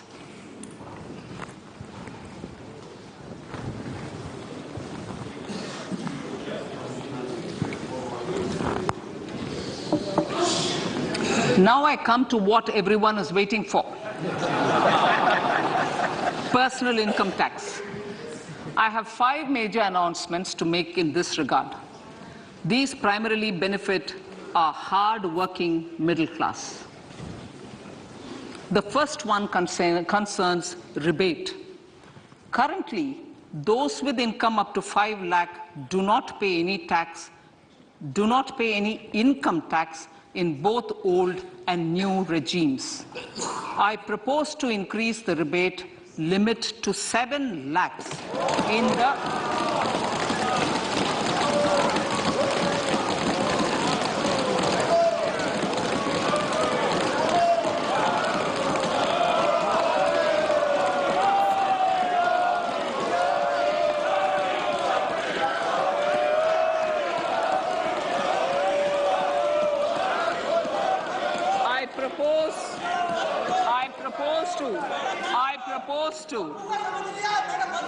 I propose to increase the rebate limit to 7 lakh in the new tax regime. Thus, persons in the new tax regime with income up to 7 lakhs will not have to pay any tax at all. The second proposal relates to middle-class individuals. I had introduced in the year 2020 the new personal income tax regime with 6 income slabs starting from 2.5 lakh. I propose to change the tax structure in this regime by reducing the number of slabs to 5 and increasing the tax exemption limit to 3 lakhs. The new tax rates are 0 to 3 lakh, nil. 3 to 6 lakhs, 5%. 6 to 9 lakhs, 10%. 9 to 12 lakh, 15%. 12 to 15 lakhs, 20%. And above 15 lakhs, 30%. This will provide major relief to all taxpayers in the new regime. An individual with an annual income of 9 lakhs will be required to pay only 45,000 rupees. This is only 5% of his or her income. It is a reduction of 25% on what he or she is required to pay now. That is 60,000. So in the place of 60,000, it is now only 45,000. Similarly, an individual with an income of 15 lakh rupees would be required to pay only 1.5 lakh or 10% of his income or her income, a reduction of 20% from the existing liability of 1,87,500 rupees. My third proposal is for the salaried class and the pensioners, including family pensioners, for whom I propose to extend the benefit of standard deduction to the new tax regime. Each salaried person with an income of 15.5 lakh rupees or more will thus stand to benefit by 52,500 rupees. My fourth announcement in personal income tax is regarding the highest tax rate, which in our country is 42.74%.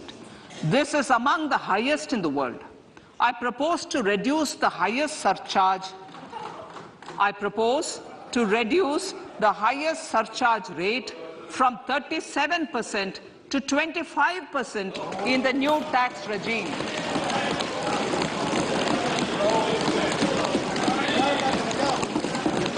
This would result in reduction of the maximum rate. This would result in the reduction of the maximum tax rate to 39%. Lastly, the limit of 3 lakh rupees for tax exemption on leave encashment on retirement of non-government salaried employees was last fixed in the year 2002, when the highest basic pay in the government was only 30,000 rupees per month. In line with the increase in the government salaries, I am proposing to increase this limit to 25 lakh rupees.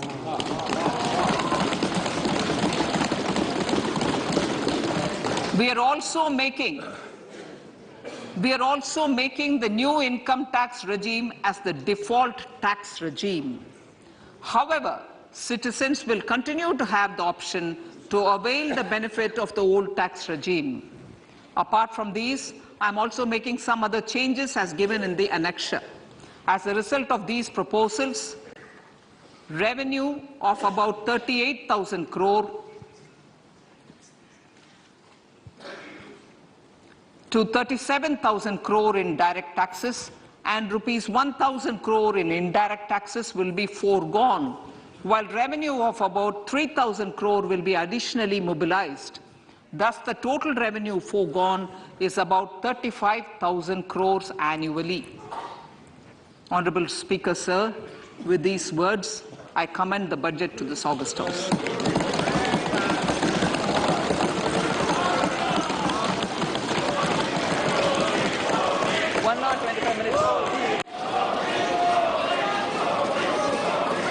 Item number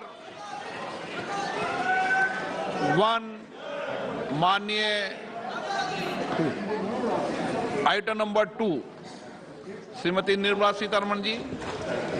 Sir, with your permission, I lay on the table of the following statements. Under Section 3(1) of the Fiscal Responsibility Budget Management Act 2003, 1. Medium-term fiscal policy cum fiscal policy strategy statement and macroeconomic framework statement.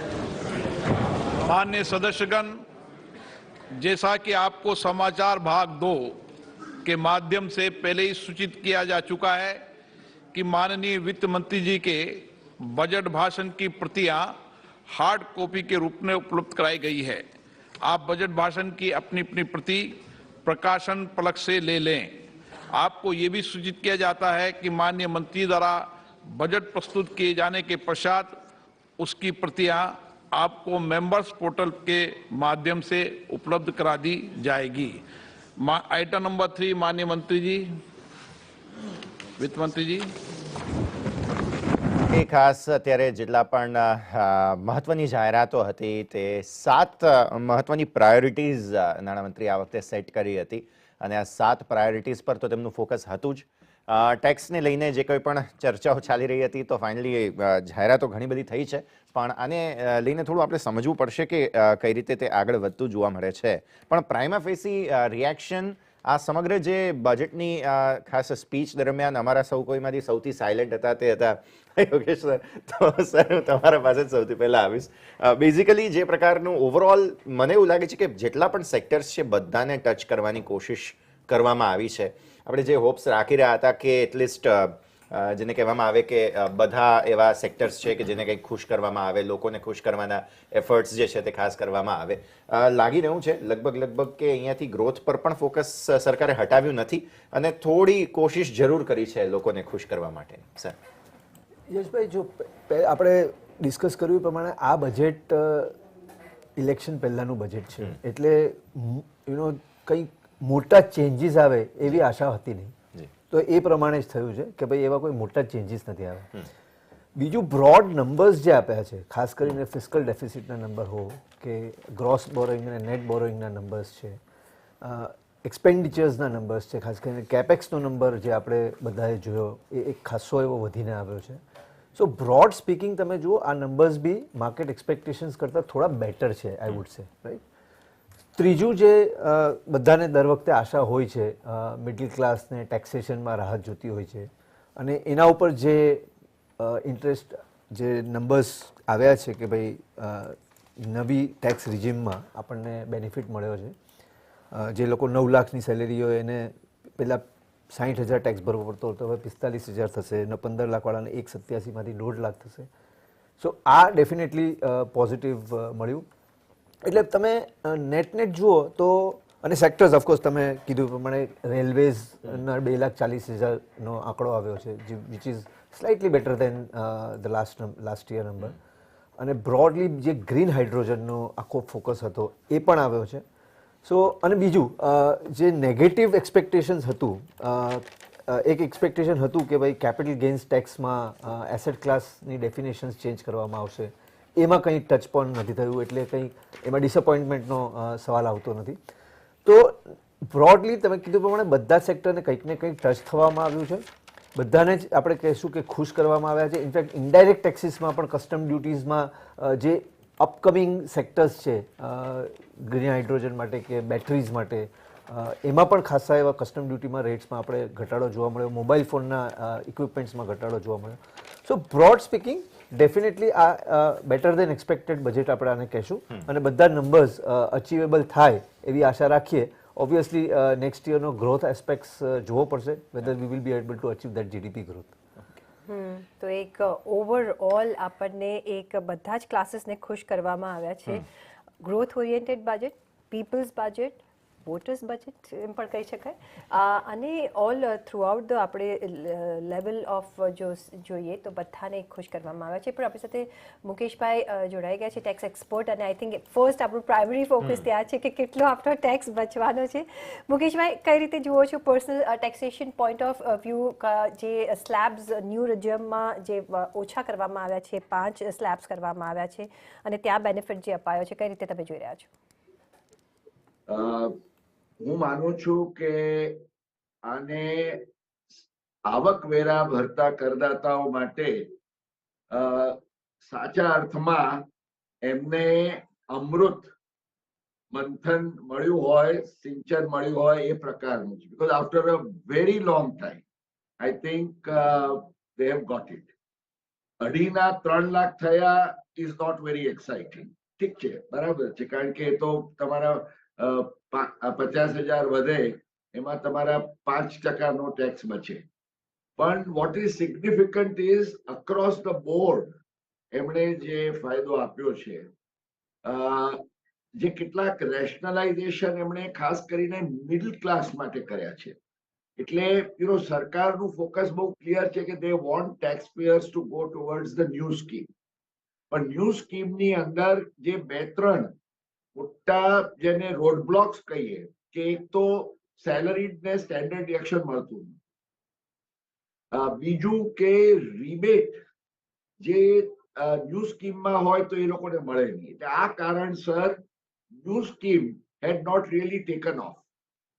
મારી દ્રષ્ટિએ આ જે 2 એમણે મહત્વના સુધારા કર્યા, અને જે રેશનલાઇઝેશન ઓફ સ્લેબ્સ કર્યું, જે એમણે કહ્યું કે 15 લાખ રૂપિયાની કરપાત્ર આવક સુધી બધાને અક્રોસ ધ બોર્ડ દરેક સ્લેબની અંદર એમને રાહત મળશે. એટલે પેલા 2.5 લાખ થયા એ તો ફેક્ટર થશે, પણ એ સિવાય જો બીજા શબ્દોમાં કહીએ તો આ રિબેટને લક્ષ્યમાં રાખતા તો even under the new scheme તમારે 7 લાખ રૂપિયા સુધી કોઈ ટેક્સ ભરવાનો ન આવે. ઓલ્ડ સ્કીમમાં હો તો 7 લાખની સાથે તમારા જે બીજા ડિડક્શન્સ હોય, આજે 80C છે, 80D છે, એમાં કોઈ બીજો વધારો કરવામાં આવ્યો નથી, પણ એ બધાને ભેગા કરો તો એમ કહી શકાય કે એક મિડલ ક્લાસ આજે લગભગ એની એવરેજ 1 લાખ રૂપિયા મહિનાની આવક હોય તો પણ વર્ચ્યુઅલી એક ટોકન ટેક્સ જ એને ભરવાનો આવે, ક્લોઝ ટુ ઝીરો ટેક્સ, એ પ્રકારનું પ્લાનિંગ કરી શકે.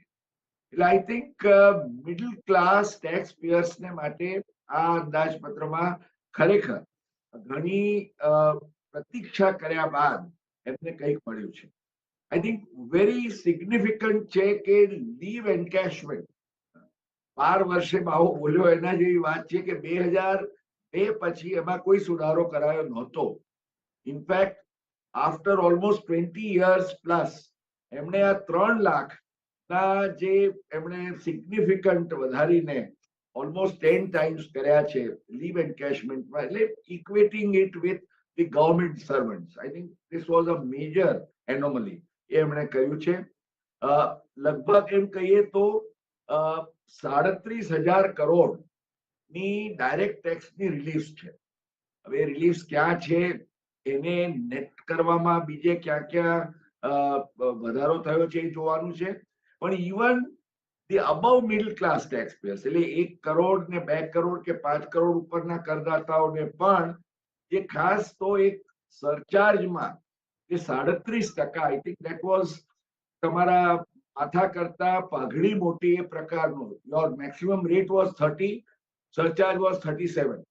તો એમાં 37 ને સ્લેશ કરીને જે એમણે 25% કર્યો છે, એટલે હાઈએસ્ટ ટેક્સ હવે 39% રહેશે. મને લાગે છે કે this is very significant major. એમણે બીજા પણ રેશનલાઇઝેશન્સ કર્યા છે. વી કેન અન્ડરસ્ટેન્ડ કે આજે કોઈ 50 કરોડનો ગેઇન લઈને 50 કરોડનો એપાર્ટમેન્ટ લે તો 54 કે 54F માં એને લાભ ન મળે અને એમાં 10 કરોડનો કેપ થવો જોઈએ. અન્ડરસ્ટેન્ડેબલ છે.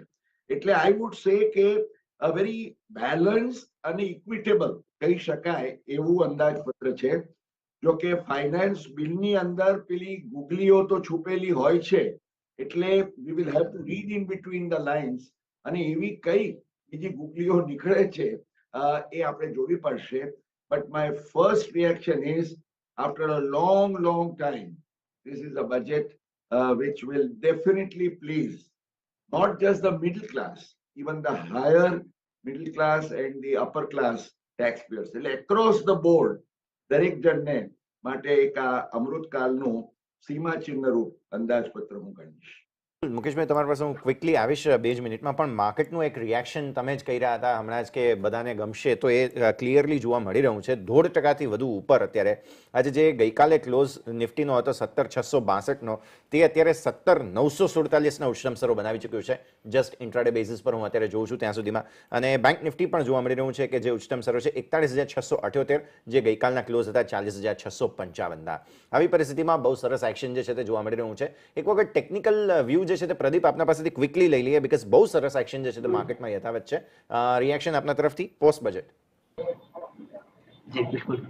તો પાછલા દિવસોમાં એક સારું એવું કરેક્શન ઉપરથી જોવા મળ્યું ને નિફ્ટી એના ડિસેમ્બરના અર્લી પાર્ટમાં જે ટોપ બન્યા હતા એનાથી લગભગ 8% ઘટ્યું હતું, અને આપણે પોઈન્ટ આઉટ પણ કરી રહ્યા હતા કે એક મેજર સપોર્ટ ઝોનને અપ્રોચ કરી રહ્યું છે. 34 વીક મૂવિંગ એવરેજ જે ખૂબ ડિસન્ટ સપોર્ટ હોય છે, 200 DMA, આ સપોર્ટને ટેસ્ટ કર્યા અને નજીક ગયા પછી નિફ્ટી અને બેંક નિફ્ટી બેઉ સરસ રિબાઉન્ડ થયા છે. અને ઇનફેક્ટ આર્લી ચાર્ટ્સ પર જે ઇમિડિયેટ રેઝિસ્ટન્સ અમે 17,900નો ટ્રેક કરી રહ્યા હતા એની ઉપર નિફ્ટી સસ્ટેન થઈ રહ્યું છે.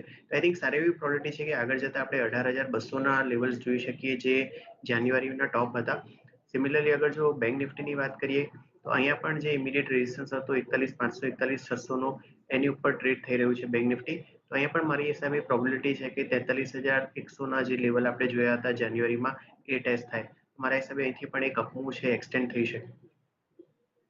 ઓકે, અને એક ફંડામેન્ટલ વ્યૂ પર લઈ લઈએ. આપણી પાસે સાથે ટ્રેકોમ સ્ટોક બ્રોકર્સના પાર્થિવ પણ જોડાઈ ગયા છે. પાર્થિવ, અત્યારે છે ને ઓલ અરાઉન્ડ આપણે ખરીદી જોઈ રહ્યા છીએ. માર્કેટ ઇઝ રિયલી એક્સાઇટેડ, અને બેંક નિફ્ટીમાં આપણે જોઈએ તો 1000 પોઈન્ટ પ્લસની આપણે એક રેલી જોઈ રહ્યા છે, અને નિફ્ટીમાં આપણે ઓફકોર્સ 17,940ના લેવલ્સ જોઈ રહ્યા છે. બેન્કિંગ સેક્ટર લીડ કરી રહ્યું છે, અને ઓફકોર્સ ઓટો સેક્ટર હોય, મેટલ સેક્ટર હોય, અત્યારે લીડ કરી રહ્યા છે. ઇન્ફ્રા સેક્ટર પણ લીડ કરી રહ્યું છે. ક્યાં તમારી નજર બેસે છે હમણાં? Very frankly speaking, overall budget ખૂબ જ ગ્રોથ સ્ટિમ્યુલેટિવ છે અને that is the key reason કે આપણે જોઈ રહ્યા છે કે ઇવન બેન્કિંગ સેક્ટર પાર્ટિસિપેટ કરે છે કારણ કે આરબીઆઈના ડેટા મુજબ અને યસ્ટરડે જે ઇકોનોમિક સર્વે આવ્યો એમાં આપણે જોયું કે ક્રેડિટ ગ્રોથ બહુ ફેન્ટાસ્ટિક લેવલ ઉપર ચાલી રહ્યો છે. Rather banks are starved of capital, એટલે જે લાયબિલિટી ફ્રેન્ચાઇઝી છે એમાં એ લોકો even at the cost of sacrificing slight on the NIMs એ લોકો વ્યાજદર વધારી રહ્યા છે ટુ એટ્રેક્ટ મોર ડિપોઝિટર્સ. અને I think definitely banking sector is a proxy to nation's growth. જેટલી જીડીપી રિયલ ટર્મ્સમાં જો 7% ગ્રો કરે છે તો બેંક ક્રેડિટ અને બેંકના બેલેન્સ શીટ જેટલી 15% થી 18% ગ્રો કરે છે. અને we know for the fact કે entire banking sector is extremely well capitalised. અને when we are seeing targets of almost 10 lakh crore in terms of government capital expenditure, not only that, I think agricultural credit disbursements almost 20 lakh crore ની વાત કરી છે, એટલે rural ઇકોનોમીને બી stimulate કરવાની વાત કરી છે. તો we believe કે I think this will be extremely positive for banking sector કારણ કે આટલો બધો growth without the proxy being the bank જે લેન્ડ કરે છે એના વગર પોસિબલ નથી. અને બેંકના એનપીએ લેવલ્સ હવે સખત ઘટી ગયા છે, નેટ સ્લિપેજીસ બી સખત ઘટી ગયા છે. So provisioning coverage ratios are very up, credit cost have come down. So this is the perfect recipe for the banks to again lend. અને એ સંદર્ભમાં અમને એવું લાગી રહ્યું છે બોથ પબ્લિક સેક્ટર બેંક્સ જ્યાં ઘણું ક્લીનઅપ થયું છે અને private sector banks, I think આવનારા 2 થી 3 વર્ષમાં આ sector will lead in terms of giving very good returns to the investors. તો હવે આપણે ખાસ બજેટના ચર્ચા ઉપર ફરી એકવાર પાછા ફરીશું. અને અશ્વિનજી, જે કંઈ પણ સો ફાર આપણે જોયું 7 પ્રાયોરિટીઝ સેટ કરવામાં આવી હતી, ટેક્સ પર્પસીસની જે રાહ જોતા હતા તે પણ તમને અહીંયાથી ખાસ જોવા મળે છે કે પરિસ્થિતિ આ પ્રમાણેની સેટ થતી જોવા મળી રહી છે. સો ઓવરઓલ એક તો પહેલાં રિએક્શન તમારા તરફથી, અને દર વર્ષની આપણી પરંપરા રહી છે કે 10માંથી આપણે માર્ક્સ જે છે તે તમે કેટલા આપો છો તે લઈએ છીએ. સો પહેલા સવાલમાં જો આ લઈ લો એટલે અમે દર્શક મિત્રો સુધી પણ પહોંચાડી શકીએ તમારું રિએક્શન. અને સાથે સાથે ફાઇન પ્રિન્ટ તો હજુ આવતા આવશે, બટ પ્રાઇમા ફેસી તમારા તરફથી રિએક્શન. ફાઇન પ્રિન્ટ પહેલાના માર્ક્સ અને પછી ફાઇન પ્રિન્ટ પછીના માર્ક્સ કદાચ બદલાઈ જાય, પણ મારી દ્રષ્ટિએ હું 9 આપી શકું 10માંથી. અને મારી પાસે 2 કારણો છે. પહેલું તો કે આ બજેટની અંદર ખાસા એવા, એટલે કે દેશના બધા વર્ગોને આવરી લેવામાં આવેલા છે. એ મારી દ્રષ્ટિએ સૌથી મોટી વાત છે. બીજું, ટેક્સના ઘણા સારા રિફોર્મ્સો છે, એટલે એક બીજું કારણ છે.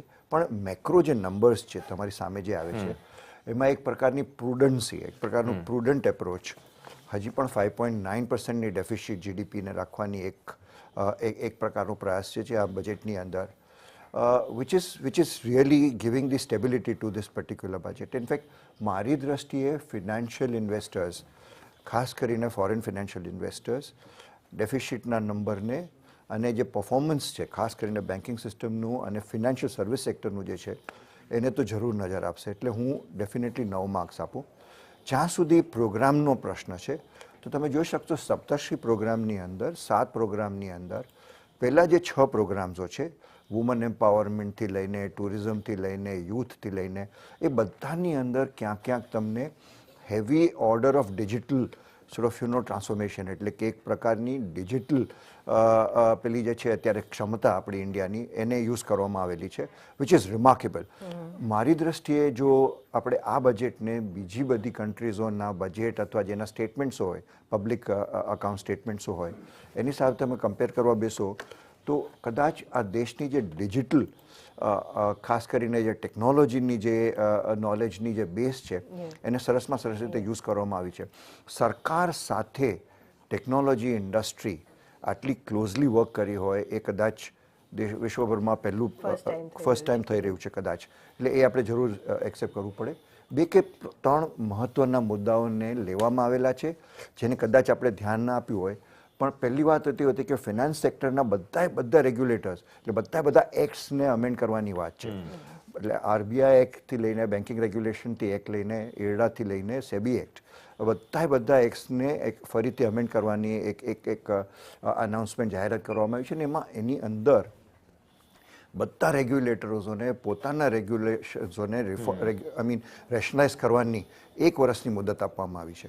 એટલે તમે જોઈ શકો કે જે રેગ્યુલેટર જુદા જુદા સર્ક્યુલરો દ્વારા રેગ્યુલેશન્સ અનાઉન્સ કરતો હોય એને, એ રેગ્યુલેટર હવે ધીરેથી પ્રોત્સાહન એને મળે કે માસ્ટર સર્ક્યુલર્સ કાઢે, એટલે કે આગલા આવેલા બધા સર્ક્યુલર્સોને આવરી લે અને માસ્ટર સર્ક્યુલર વડે બધા રેગ્યુલેશન્સોને રેશનલાઇઝ કરે એને માટે 1 વર્ષનો સમય આપવામાં આવ્યો છે. રેગ્યુલેશન્સની અંદર પબ્લિક પાર્ટિસિપેશનનું અનાઉન્સમેન્ટ પણ બહુ મહત્ત્વનો ભાગ ભજવી જાય છે. હવે પછી ફિનાન્શિયલ સેક્ટરના કે કોઈ પણ રેગ્યુલેટર પબ્લિક ઓપિનિયન લીધા સિવાય રેગ્યુલેશન્સ ફોર્મ નહીં કરે, એક એવી પ્રકારની બાહેંધરી આ બજેટની દ્વારા આપવામાં આપણને આવી છે, which is a very big thing. કેમ કે ઇન્ડસ્ટ્રી, યુઝર્સ, કન્ઝ્યુમર્સ, બધા સ્ટેક હોલ્ડર્સોનો જો વ્યૂ લેવામાં આવે તો રેગ્યુલેશન્સ થોડા રેશનલાઇઝ હોઈ શકે. એટલે એ મારી દ્રષ્ટિએ એક બહુ મહત્ત્વનું અનાઉન્સમેન્ટ છે. બજેટના કે આંકડાઓ સાથે એને સંબંધ નથી, પણ એક રિફોર્મની દ્રષ્ટિએ એક બહુ મોટું રિફોર્મ ગણાય મારી દ્રષ્ટિએ. એબ્સોલ્યુટલી. તો એક રિફોર્મની દ્રષ્ટિએ આપણે જોઈએ તો એક સારું સ્ટેપ કહી શકાય છે. ફાઇનાન્શિયલ સેક્ટરમાં ઓવર ધ રેગ્યુલેટર્સ એક હવે એક આપણને એક માસ્ટર પ્લાન જોવા મળશે ને એમાં પણ આપણે એક પબ્લિક પાર્ટિસિપેશન જોઈશું. કંઈ પણ પાસ કરવું હશે તો એના પહેલાં પબ્લિક પાસે પણ જવું પડશે. પણ મુકેશભાઈ, પર્સનલ ફાઇનાન્સનો આપણે જોયું કે પર્સનલ ટેક્સેશનમાં જોયું કે એક સારી એવી રાહત આપવામાં આવી છે, પણ ઓવરઓલ તમે બજેટને કઈ રીતે રેન્ક કરશો? You see, I think our budget I would give marks on several fronts. Ek to the budget has a very clear focus. Inclusive development સાથે growth. એટલે જ્યાં જ્યાં આજે વેલફેર મેજર્સ લેવાના છે ત્યાં પણ પૂરતી જોગવાઈ કરવામાં આવી છે. એગ્રીકલ્ચર સેક્ટર હોય, ઇન્ડસ્ટ્રી હોય, એજ્યુકેશન હોય, મેડિકલ સર્વિસીસ હોય, જે આખી એક નવો green growth, it's a saptarshi. એટલે I think I would say it's like a rainbow. બજેટના જેમ એક રેઇનબોના મેઘધનુષના 7 રંગ હોય એવી રીતે આ અંદાજપત્રના પણ 7 અનોખા રંગ છે, અને each one of them has got a definite focus. I am fairly optimistic about the overall development, including the market. કારણ કે બજાર છે એટલે naturally you would like to see what's going to be happening in the market. પણ જે એમણે 33% નો rise કેપેક્સમાં કર્યો છે, વેલ એનો સીધો લાભ ઓબ્વિયસલી ઇન્ડસ્ટ્રીઝને મળવાનો છે. આપણે we will need to carefully work out કે કઈ કઈ એવી ઇન્ડસ્ટ્રીઝ છે કે જેને આનો લાભ મળે. But one thing is very clear that with this massive capex into infrastructure and various other development areas, it will boost. એટલે જે આખો આપણો ગ્રોથ છે, જે નાણામંત્રીએ કહ્યું કે ગ્રોથમાં આપણે ઓલરેડી આગળ છીએ, મને લાગે છે it will give us further boost. So that is what I consider as a very good part of the budget. ઘણા વખતથી જેની પ્રતીક્ષા હતી એ પર્સનલ ટેક્સ રિલીફ્સ આપી છે, અને જેને હું ઇક્વલી ઇમ્પોર્ટન્ટ ગણું છું, I will have to go through the fine print, પણ જે નાણામંત્રીએ કેટલીક વાત કરી કે ભાઈ અપીલની પેન્ડન્સી, નાની નાની અપીલો ઝડપથી ક્લિયર થાય, એક બ્રોડ ઓબ્જેક્ટિવ અપ્રોચથી પ્રોસેસિંગ ઓફ ટેક્સ રિટર્ન્સ વધુ સરળ બને, ફાસ્ટ ઓલરેડી છે જ, હજુ વધુ સારું બને, અને ગ્રીવન્સ રિડ્રેસલ માટે we need to C now what is brought in the budget, પણ ધેટ ઇઝ ગુડ. અને સારામાં સારા ન્યૂઝ તો એ છે, એમણે કહ્યું કે આ વર્ષે પણ જે હંમેશા કરદાતાઓની એક ચિંતા રહ્યા કરતી હોય છે સ્ક્રુટિની એસેસમેન્ટની, તો એ સ્ક્રુટિનીમાં પણ એમણે કહ્યું કે એક લિબરલ અપ્રોચ, એટલે એક જે સરકારનો ટ્રસ્ટ માટેનો, એક કરદાતાઓ પર વિશ્વાસ મૂકીને આગળ વધવાનો જે અપ્રોચ છે, I think that trust in the budget I consider it as very positive. Sir 10 માંથી કેટલા રેટિંગ્સ તમે આપશો? Well, on the first count, let me tell you, my ratings can change. કારણ કે તમે આ એક પેલો લેપ આપણે કરતા હોઈએ ને 400 મીટરનો, હવે 400 મીટરના લેપમાં જ્યારે રજૂ થાય છે બજેટ, ત્યારે you just get what is about 200 or 300 meters. હજી લાસ્ટ 100 મીટર્સમાં એટલે ફાઇનાન્સ બિલની પ્રપોઝલ્સમાં કઈ એવું તોફાની કે મિસ્ચીવસ છે કે નહીં, એ મારે અભ્યાસ કરવાનો છે. પણ on the face of it જે અંદાજપત્રના દરખાસ્તો છે, આઈ વુડ સે after a long time I would be very happy to give it 9 out of 10. Okay, તો અગેન 9 out of 10 આપણે જોઈ રહ્યા છીએ. મુકેશજી, ખૂબ ખૂબ આભાર આપનો. ટર્મ્સ એન્ડ કન્ડિશન્સ અપ્લાય કે ફાઇનાન્સ બિલમાં કોઈ બ્યુરોક્રેટિક બંગલિંગ મિસ્ટીફ ના હોય એ ટર્મ્સ એન્ડ કન્ડિશન સાથે મે બી at the end of the day I'll be able to tell you whether I continue to maintain that rating or I need to revise it. Exactly. જી, એ તમને પ્રોગેટિવ આપવામાં આવશે, I think બધાને આપવામાં આવશે કે fine print પછી આપણે કેટલા માર્ક્સ આપીએ છીએ. પણ અતુલભાઈ, જે રીતે આપણે બજેટ આવતા જોયું, એક જે કહ્યું કે ઓવરઓલ આપણને ટચ અપોન જોવા મળ્યું છે, લોઅર સ્ટ્રાટા એટલે કે આપણે લોઅર પિરામિડની જે આપણે પહેલાં બી વાત કરી, એને કેટલું એડ્રેસ કરવામાં આવ્યું છે, not only from the voters point of view but એ લોકોના ગ્રોથ પોઈન્ટ ઓફ વ્યૂ. બે કે ત્રણ ચીજો. સૌથી પહેલી અનાઉન્સમેન્ટ એમણે એમ કરી કે જે અંત્યોદય જે અન્ન યોજના છે, તો એની અંદર એમણે 2 લાખ કરોડ ઓલરેડી એલોકેટ કરી દીધા છે અને સ્કીમને જાન્યુઆરી 2024 સુધી એક્સટેન્ડ કરવામાં આવી છે. એટલે 2 લાખ કરોડ સીધા બોટમ પાયરામિડ 80 કરોડ લોકોને મળશે એવી ગણતરી છે. બીજી જે એમણે યોજના અનાઉન્સ કરી એ હતી ફાર્મર્સ, કે જે ખેડૂતોને પેન્શન મળે છે, એ હવે એમના માટે એમણે 2.2 લાખ કરોડ પાછા એલોકેટ કર્યા છે અને લગભગ ફિગર છે 11.4 કરોડ ખેડૂતો માટે. તો આ 2 યોજના થઈ ગઈ. ત્રીજી જે યોજના એમણે અનાઉન્સ કરી એ હતી પ્રાઇમ મિનિસ્ટર્સ આવાસ યોજના, જેમાં એમણે 79,000 કરોડ એલોકેટ કર્યા છે. તો આ ત્રણેય યોજના જ લગભગ 5 લાખ કરોડ જેટલી થઈ જાય છે. બીજી આપણે જોઈએ જે નાની અનાઉન્સમેન્ટ્સ કરી, અમુકમાં અમાઉન્ટ્સ બોલ્યા છે, અમુકમાં અમાઉન્ટ્સ નથી બોલ્યા, પણ જે કોઓપરેટિવ સેક્ટર ઉપર અને ગામડાના લેવલ ઉપર અને tourism, schedule caste, schedule tribe, એ બધાના માટે જે એમણે નાની અનાઉન્સમેન્ટ્સો કરી છે કે ફિશરીમાં એક કોઓપરેટિવ સેક્ટરને લઈ આવવામાં આવશે, નવા કોઓપરેટિવ સેગમેન્ટ્સ ઊભા કરવામાં આવશે કે જ્યાં અત્યારે નથી, ડેરી માટે છે. તો એવી ઘણી બધી ચીજો એમણે ઊભી કરી છે જે લોએસ્ટ સ્ટ્રાટા જેને કહેવાય સમાજનું, એને લિંક કરે છે. બીજું, જેમ અશ્વિનભાઈએ કીધું, ડિજિટાઇઝેશન, તો 1 ડિસ્ટ્રિક્ટ 1 પ્રોડક્ટની એમની જે યોજના છે, એમાં પણ એ schedule caste, schedule tribes, women, એ બધાને ભેગા કરવા માંગે છે, બધાને એકત્રિત કરી અને એમને બધાને એક ડિજિટલ પ્લેટફોર્મ આપવા માંગે છે, પ્લસ ફાર્મર્સને એક ડિજિટલ પ્લેટફોર્મ આપવા માંગે છે. તો એવી રીતે આપણે જોઈએ તો ઘણી બધી નાની યોજનાઓ છે જે બધાનો ખર્ચો એમણે કીધો નથી, પણ મારા ખ્યાલ પ્રમાણે જો 1.5 થી 2 લાખ કરોડ એમણે એલોકેટ કર્યો હોય તો એની ઇફેક્ટ ડેફિનેટલી આપણને બધાને દેખાશે. મારા હિસાબે અત્યારે ચૂંટણીલક્ષી ડેફિનેટલી છે જ, પણ જે રીતે એમણે આ બધાનું સંકલન કર્યું છે, એ બધાને એક ગાંઠે ગૂંથ્યા છે, એ ખરેખર પ્રશંસનીય છે મારી દ્રષ્ટિએ. માર્ક્સ તો તમારે આપવા પડશે. તો માર્ક્સ માટે હું મેક્રો ઇકોનોમિક્સની વાત કરવા માંગીશ, જો આપણી પાસે સમય હોય. તો રેવન્યુમાં એમણે જે ગ્રોથ બતાવ્યો છે એ લગભગ 20.9 લાખ કરોડથી વધારી અને 23.3 લાખ કરોડ, એટલે લગભગ 12% એમણે વધારો બતાવ્યો છે રેવન્યુમાં. અને એનું બેઝિસ બેઝિકલી આપણે જોવા જઈએ તો એમણે જે જીડીપી પ્રોજેક્શન્સ આપ્યા છે એની ઉપર છે. તો 12% ગ્રોથ એમણે રેવન્યુમાં બતાવ્યો છે. જ્યારે આપણે એક્સપેન્ડિચરની વાત કરીએ તો એમણે એક્સપેન્ડિચરમાં લગભગ 7 કે 7.5% ગ્રોથ બતાવ્યો છે.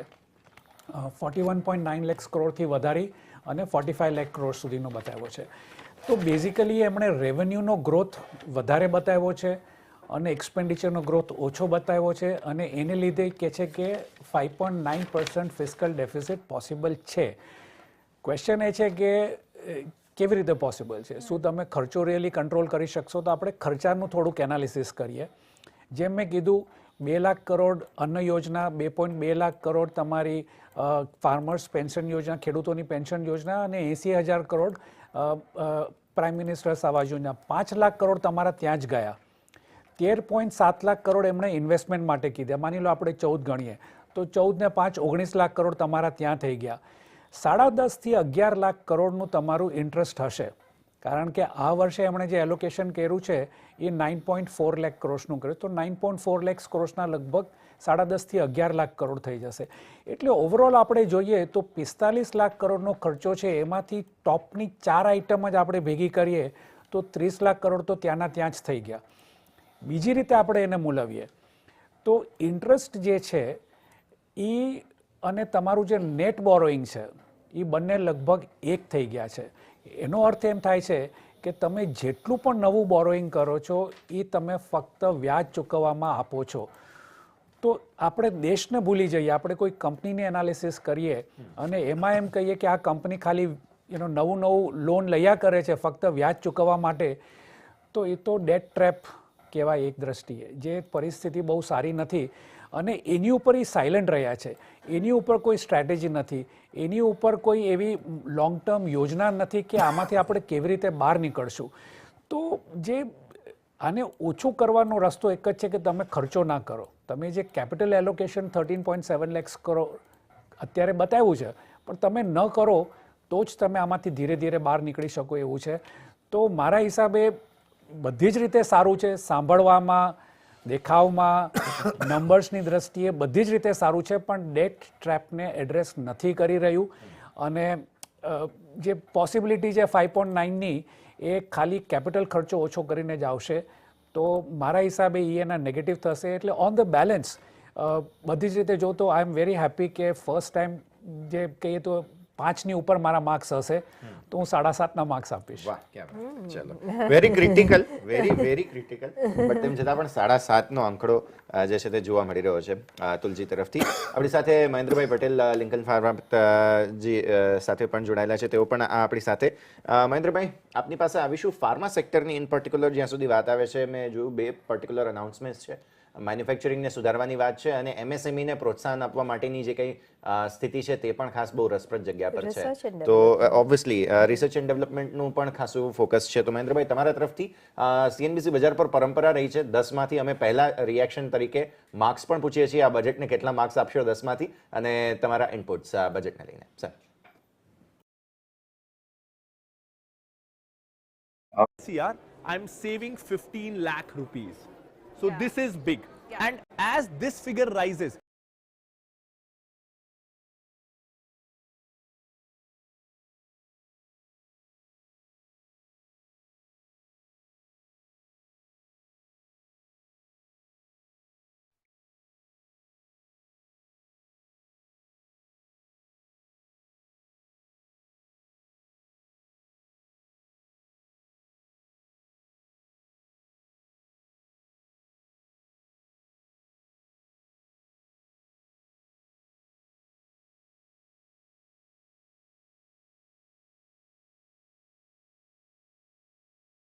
ટ્રાન્સપોર્ટ ઇન્ફ્રાસ્ટ્રક્ચર પાછળ પણ બિગ એમાઉન્ટ ઓફ સ્પેન્ડિંગ વધાર્યું છે.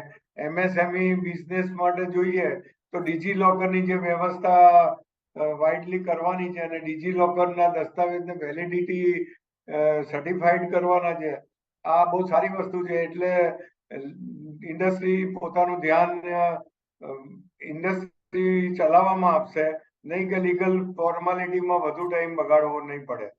અને ગ્રીન એનર્જી, જો ગવર્મેન્ટે ગ્રીન એનર્જી પાછળ પણ એલોકેશન કર્યું છે, તો આ ગ્રીન એનર્જીના હિસાબે energy shortage for industry and for housing for everybody, every citizen of India, એનર્જીની શોર્ટેજ પણ પૂરી થશે. આ બધું જોતા લાગે છે કે બજેટ બધી રીતે મોટી budget is good for industry. 10માંથી કેટલા માર્ક્સ આપશો તમે જો ફર્સ્ટ રિએક્શન તરીકે આપવા હોય તો?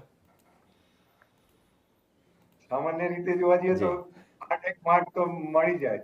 ઓકે, એ રીતે કહેવાય 8 માર્ક. ડેફિનેટલી 8 માર્ક આપ્યા છે તમે, ઓફકોર્સ. અને સાથે આપણે જોઈએ કે ઇઝ ઓફ ડુઈંગ બિઝનેસ માટે પણ ઘણા બધા નિયમ હટાવવાની એમને વાત કરી છે. હવે કઈ રીતના હટાવે છે એ પણ આપણે જોવાનું રહેશે. પણ પ્રભુદાસ લીલાધરના અમીષા વોરા પણ આપણી સાથે જોડાયેલા છે. અમીષાજી, કેવું લાગ્યું બજેટ? અત્યારે જોઈએ તો માર્કેટ એક રિજોઇસ કરી રહ્યું છે, પણ તમારા માટે કયા એવા મેજર ટેક અવે પોઈન્ટ્સ હતા અને જે લેટ ડાઉન પોઈન્ટ્સ હતા? 3 બહુ જ ઇમ્પોર્ટન્ટ પોઈન્ટ છે મારા હિસાબે. જે એ લોકોના રેવન્યુ એસ્ટિમેટ્સ છે એ ખૂબ જ રિઝનેબલ છે અને એને લીધે બજેટની ક્રેડિબિલિટી વધી જાય. અગર ખૂબ એગ્રેસિવ રેવન્યુ કલેક્શન ફિગર હોય તો આખા બજેટ અને એના ફિસ્કલ ડેફિસિટ ટાર્ગેટ ઓર બોરોઈંગ ટાર્ગેટ્સ ઉપર ડાઉટ્સ આવી જાય. લાસ્ટ યર પણ અમને લાગ્યું કે એમના એસ્ટિમેટ્સ રિઝનેબલ હતા એન્ડ એટલે જ એ લોકોએ એક્સીડ કર્યો ટેક્સ કલેક્શન ગ્રોથ. પણ આ વખતે એવું ન થાય તો પણ સૌથી પહેલી વસ્તુ estimates are very reasonable and creditable. બીજું સૌથી મોટી ઇમ્પોર્ટન્ટ વસ્તુ એ છે કે બે ઇકોનોમીના લેગ છે, એક ઇન્વેસ્ટમેન્ટ અને એક સ્પેન્ડિંગ, અને એ બંનેને કન્ટિન્યુઅસ સપોર્ટ આપવાનું કામ ચાલુ રહ્યું છે. ટેક્સ સ્લેબ્સ ઓછા કરવાથી માસીસના હાથમાં ડિસ્પોઝેબલ ઇન્કમ વધે, જે ઇન્ફ્લેશનરી ટાઈમમાં બહુ જરૂરી હોય છે, અને કેપેક્સ વધારવાથી એની જબરજસ્ત મલ્ટીપ્લાયર ઇમ્પેક્ટ ઇકોનોમી પર આવે, અને એ પણ ફોકસ કન્ટિન્યુ રહ્યું છે. તો એને માટે I think budget extremely positive છે. અને લાસ્ટ કે એવું કોઈ સ્ટેપ નથી લીધું જે આપણો role of the economy, role of the markets અને channelising of savings for the good of the economy through markets એ ક્યાંય ડિસ્ટર્બ કર્યું નથી એપલ કાર્ટ. એટલે મારા હિસાબે this is an excellent budget. અને જે તમે પૂછતા હતા બાકીના વ્યુઅર્સને કે શું માર્ક્સ આપશો, તો હું 7.5 થી 8 ની વચ્ચે માર્ક્સ આપીશ. 7.5 થી 8 ના નંબર્સ મળી રહ્યા છે અમિષાજી તરફથી. ઓકે, અને યોગેશજી આપની સાથે વાત તો કરી પણ માર્ક્સ રેટિંગ્સ લેવાના રહી ગયા છે, સો આપના પાસેથી રિએક્શન.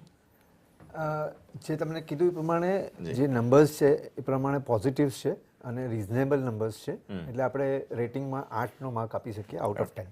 ઓકે, તો યોગેશજી તરફથી બી 8નો માર્ક્સ મળી રહ્યા છે. એક જે બીજો એક ઇમ્પોર્ટન્ટ આસ્પેક્ટ આપણે આ બજેટમાં જોયો અને જે પ્રધાનમંત્રી પહેલેથી જ બિલીવ કરી રહ્યા છે અશ્વિનભાઈ, અને એ છે digitization of the whole country, અને કઈ રીતે કનેક્ટેડ રાખવું અને ઓવર ધ સેક્ટર્સ એમને સ્પ્રેડ કર્યું છે, અને એ કેટલું મહત્વ ધરાવે છે આપણે જોઈ રહ્યા છીએ. કઈ રીતે આ બૂસ્ટ કરી શકે છે આપણી ઇકોનોમીને? જરૂર. જુઓ, તમે 2 કે 3 ઇકોનોમીઝની સામે પહેલાં જોઈએ અને પછી આપણી વાત લઈએ તો તમે જુઓ કે ધીરે ધીરે યુકે પણ આ દિશામાં જઈ રહ્યું છે. ફાઇનાન્શિયલ સર્વિસીસ એક પ્રકારનું ડિસ્ટર્બ થયું કારણ કે બ્રેક્સિટ અને એ પછી જે અત્યારની પરિસ્થિતિ યુકેની છે, એટલે એ લોકોએ પણ ફોકસ ફિનટેક્સને અને ટેકનોલોજીને, એટલે તમે એને કારણે અને R&Dના ટેક્સ ઇન્સેન્ટિવને કારણે એમેઝોન, ગૂગલ જેવી બધી મોટી કંપનીઓએ યુકેની અંદર રિસર્ચ એન્ડ ડેવલપમેન્ટના યુનિટ્સો મૂકેલા છે. આપણે પણ ધીરે ધીરે કરીને એ દિશામાં જઈ રહ્યા હોઈએ એવું આપણે જોઈ શકીએ છીએ. એનું કારણ માત્ર એક જ છે, કદાચ આ દેશ કોઈ પણ યુરોપિયન કે US કરતાં પણ સૌથી વધારે સોફ્ટવેર એન્જિનિયર્સ આ દેશમાં છે. લગભગ 230 સેન્ટર્સ છે આ દેશની અંદર, જ્યાંથી લગભગ દર વર્ષે ન્યુમરસ amount of post graduate software એન્જિનિયરિંગની અંદર તમને જોવા મળે.